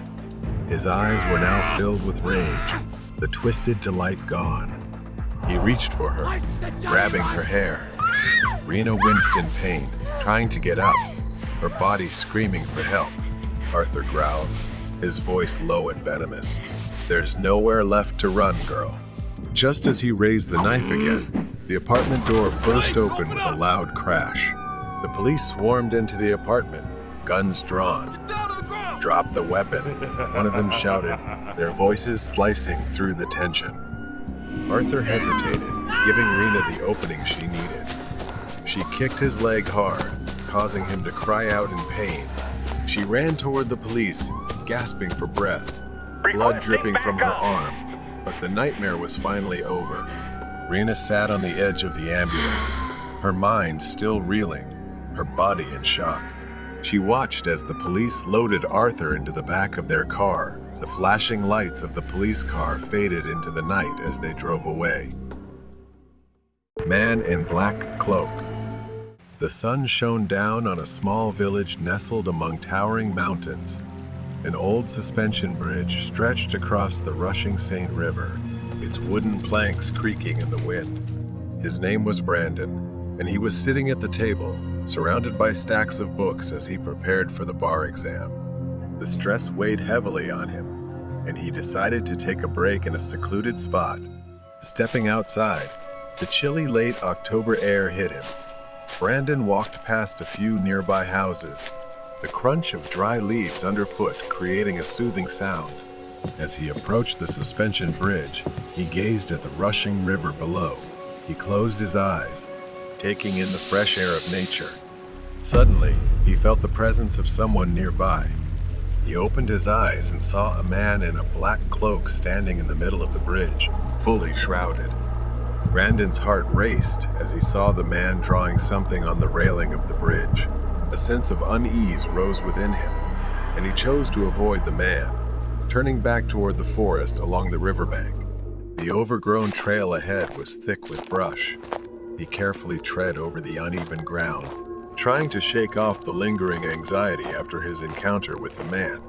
Emerging from the foliage, he reached the creek's edge. The sun was setting, casting long shadows across the ground. A brief sense of peace washed over him, but it was fleeting. In the fading light, Brandon saw flickering flames ahead. Confusion filled him, as he had expected to be alone out here. Curiosity rose despite his unease. Brandon moved closer, the crackling sound of the fire growing louder. As he approached, he saw 3 people in black cloaks standing around a man who looked injured, bound and covered in blood, lying on the ground. He could only hold his breath in fear. The flickering torchlight cast strange shadows, making the scene even more horrifying. They chanted ominously, in a language Brandon couldn't understand. He couldn't tear his eyes away from the terrifying sight. Panic rose within him, and he knew he needed to leave. One of the cloaked figures pulled out a knife, and Brandon's instincts screamed that something was wrong. He couldn't stay here any longer. He had to run. Just as he was about to flee, the man Brandon had seen on the bridge appeared, stepping out of a small boat nearby, his hood falling back to reveal tattoos covering his pale skin. At that moment, the man pointed in Brandon's direction, and in an instant, it was clear he had seen him. The world around him seemed to fade into darkness, and the man's demonic eyes appeared to pierce through his soul. The discomfort Brandon had felt earlier on the bridge turned into pure terror as the man began to move toward him quickly and menacingly. Brandon's instincts kicked in immediately. He forgot about the poor man being held as a sacrifice and started running. He could hear the man's breath behind him as he ran through the brush, branches whipping against his face. The twigs scratched at his arms as he ran, his breath coming in ragged gasps. Brandon was losing strength, and the distance to safety seemed endless. He finally emerged from the forest and onto the trail. The man and his cloak were still behind him, so he turned left toward the bridge. As there were no houses nearby and no one to call for help, the weight of exhaustion hit him, but there was no time to rest. He turned around and saw the man approaching, his face like a mask of rage. When he reached the middle of the suspension bridge, he stood there in disbelief and filled with fear. He looked at the wooden railing and read the mark that the cloaked man had written less than half an hour ago. It was barely legible, as it had been etched with a blade, but he was certain it read, Brandon McCain, August 7th, 1993, to October 20th, 2021. It was his name, along with his birth date. He realized that perhaps today would be a milestone in his life. And when he noticed the man approaching, holding a dagger, that could be the day he was about to die. The man swung the blade at him, and Brandon only had a few minutes to act. Brandon forgot all the legends, the depth, and the freezing temperatures, the river that could be a monster pulling him under. He didn't care. He lifted his right leg onto the railing, and as the man moved, Brandon dodged the blade that nearly pierced him. As the icy water splashed around him, his blood circulation became erratic. He only had enough time to look up and see the man on the bridge, still watching. But the freezing water dragged him down, and his body began to tremble as unbearable pain engulfed him. Brandon was nearly lost to disorientation, sinking slowly before closing his eyes, perhaps never to open them again. The hitchhiker's nightmare. The chilly spring air bit at my skin. It was a quiet night as I left the Subway restaurant. The shopping mall where the Subway was located was desolate, except for a few dim streetlights casting pale circles of light over the empty parking lot. Though the place was somewhat old and empty, the quality was decent, and it was only a 5 to 10 minute drive from my house. As I caught movement out of the corner of my eye, I saw a man walking past the stores. He was tall, disheveled, wearing sweatpants and a dingy t-shirt. As he passed by the window, he glanced at me. It was only a brief look, but something about him left me feeling uneasy. I brushed it off, telling myself it was nothing, just some guy. I pushed open the door, my breath visible in the cold night air, and started walking the short distance to my car. I was halfway to my car when I heard footsteps behind me. At first, they were faint, but they quickly grew louder, closer. I glanced over my shoulder, and there he was, the man from earlier. He was walking toward me, and before I knew it, he was right next to me. I stopped, unsure of what he wanted. He was too close for comfort. He asked me for a ride to the gas station just down the street. His voice was calm, almost friendly, as he pointed toward a gas station nearby, visible from where we stood. It didn't seem far, and it was on my way home. Though I hesitated, the cold air and his seemingly urgent demeanor convinced me to agree. I got into my car, and the man sat in the passenger seat. I drove out of the parking lot, down the empty streets, making the short drive to the gas station. Neither of us said a word. The entire time, something felt off about the situation. I kept telling myself everything was fine, it was just a quick ride, after all.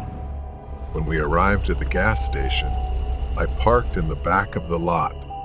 I expected him to get out right away, but he didn't. Seconds passed in uncomfortable silence, and my anxiety grew. I said, "All right, we're here," trying to sound casual, hoping he would leave, but he didn't move. The man stared straight ahead, making no move to get out of the car. My heart started pounding as I repeated myself, this time more firmly. "We're here. Isn't this where you wanted to go?"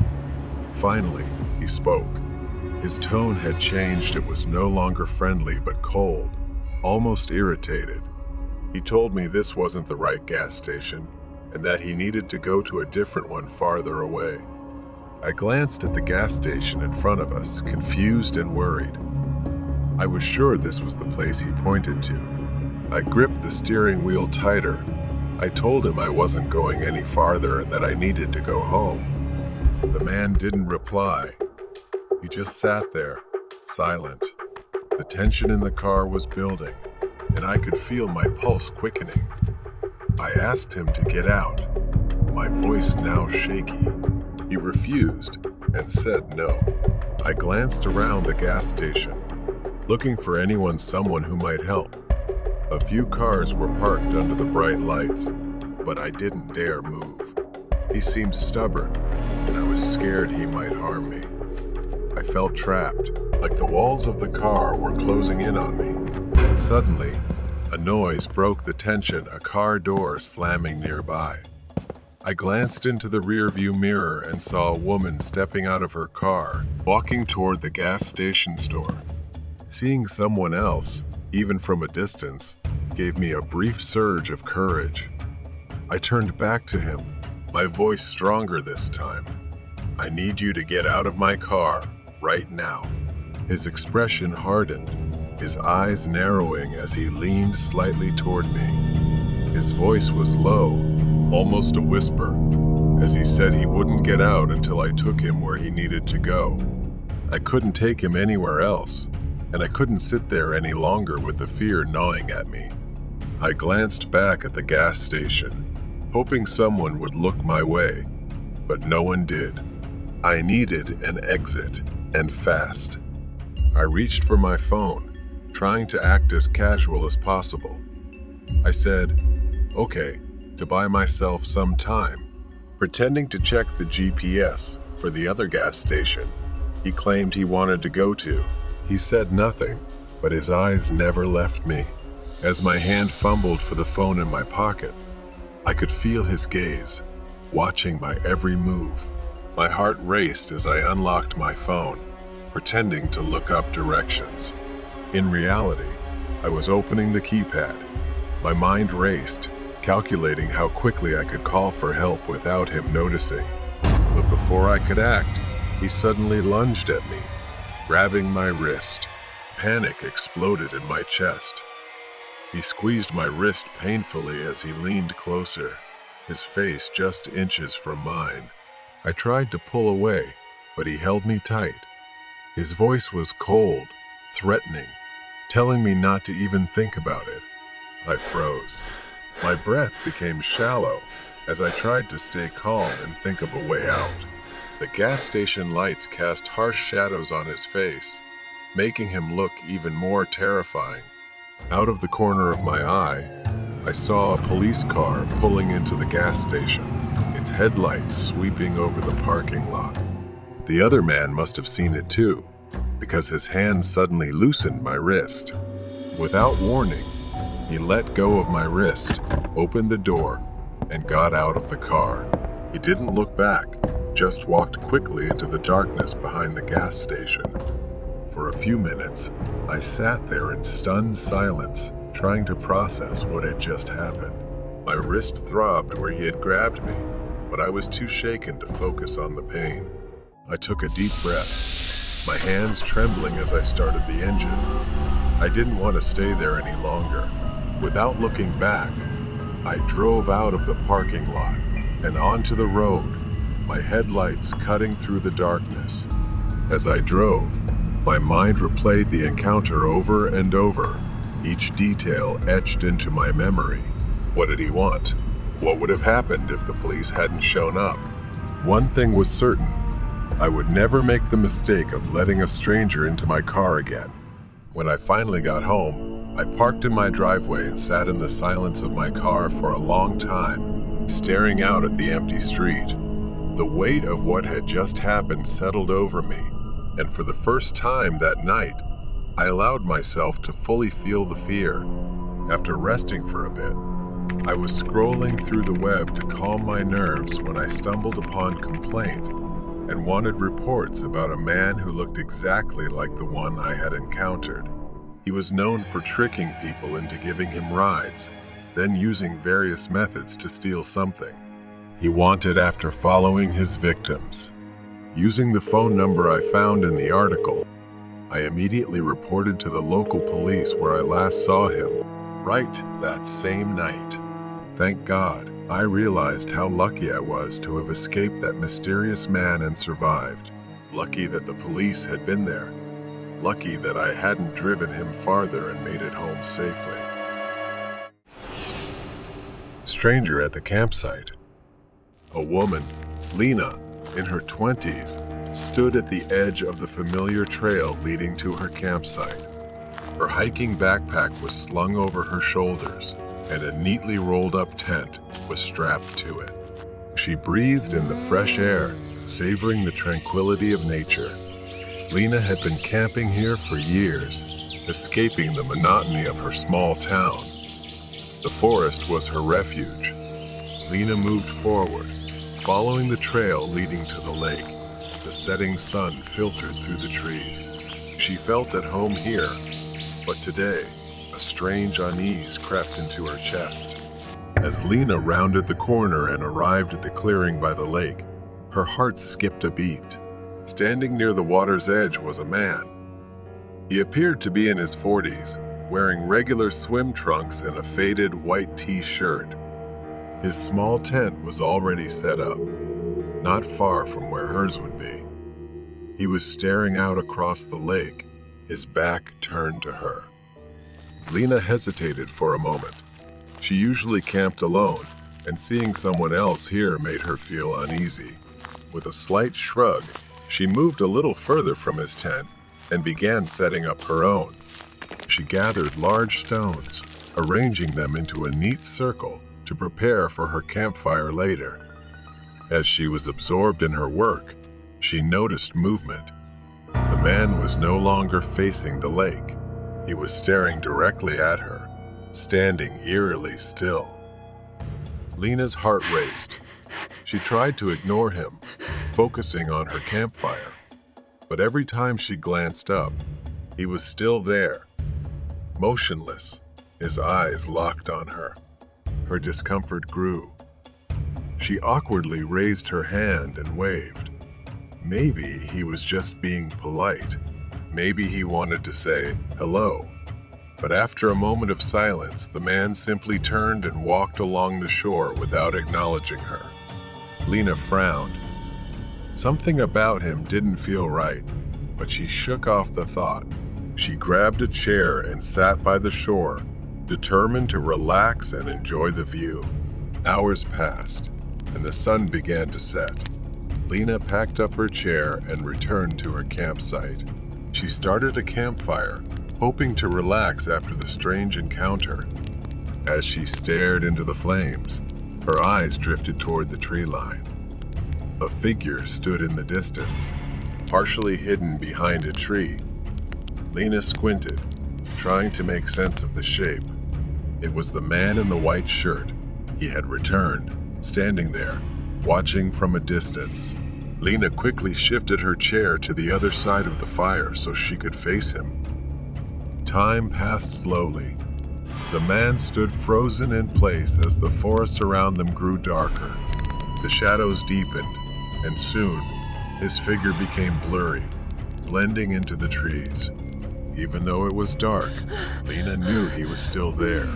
He could see her clearly, illuminated by the fire, but she could no longer see him.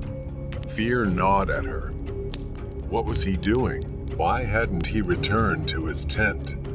Hours passed, and Lena remained tense, staring into the trees. The only sounds were the crackling of the fire and distant crickets. She considered leaving but feared the man might follow her, keeping her rooted in place. She stoked the fire, ensuring it burned brightly, knowing it was her only way to keep the surrounding darkness at bay. Lena sat by the campfire, her face blurred in the flickering firelight. The night was already thick with shadows. The forest around her was a pitch-black void. Her eyes continuously turned to the tree line where the man stood. Even though she could no longer see him, she knew he was still out there, following, waiting. Suddenly, a tree branch broke nearby. Lena stiffened, her breath caught in her throat. She looked around her camp, squinting into the darkness. Perhaps he has already arrived. The flames cast long, flickering shadows. Lena couldn't stop imagining shapes moving among the trees. There, at the edge of the tree line, someone was probably standing there because she always heard footsteps crunching through the forest. Then slowly, the man's silhouette appeared. She regained her determination, suddenly stood up, picked up a thick branch from the fire, and held it as a weapon. The man didn't flinch. He remained still, watching her as if waiting for her next move. Lena shouted into the darkness, her voice trembling but firm, asking who he was and what he wanted from her. But there was no response. The man tilted his head slightly, as if confused by her defiance. Lena's skin prickled with fear. She gripped the burning branch tightly and stepped closer to the edge of the campfire, ready to defend herself. But then, without warning, the man turned and walked into the forest. Slowly, cautiously. His footsteps were eerily soft. Lena watched him go, not daring to follow. He disappeared into the darkness, swallowed by the trees, but the tension in the air didn't lessen. She didn't believe he was truly gone. The night dragged on. Lena struggled to stay alert, her body heavy with exhaustion, her mind clouded with fear. The fire had burned down, casting only a faint light. Despite her best efforts, her eyes began to droop. She couldn't fight it any longer. After only a short while, Lena was startled awake by a faint sound, her eyes snapping open. The fire was nearly out. Only a few embers remained. The air was cold and damp. For a moment, she was disoriented, unsure if she had imagined the sound. But then she heard the faint rustling sound again, this time coming from behind the tent. Lena's heart raced. She stood up slowly, creeping carefully to avoid making any noise. She grabbed a nearly burnt-out branch from the fire, gripping it tightly. She cautiously walked around the tent, following the sound. The rustling grew louder as she approached the back of the tent. Lena tightened her grip on the branch. She took a deep breath and rounded the tent, only to find a squirrel nibbling away. The area behind the tent was empty. Lena frowned, confused. She could have sworn she heard something like footsteps. She returned to the fire, scanning the surroundings. The first light of dawn began to filter through the trees. Lena's body was stiff from sitting for hours, her eyes heavy from the sleepless night. It seemed like she was very lucky. For some reason, the man never returned, and she saw no sign of him for hours. But the insecurity is still there. Lena quickly packed her things, wasting no time. She glanced nervously at the tree line. The forest remained quiet and still, as if the events of the previous night had never happened, and she wished that were true. She slung her backpack over her shoulders and began walking briskly toward her car. Her legs trembled. Every rustling leaf or snapping twig made her jump, but the trail remained empty.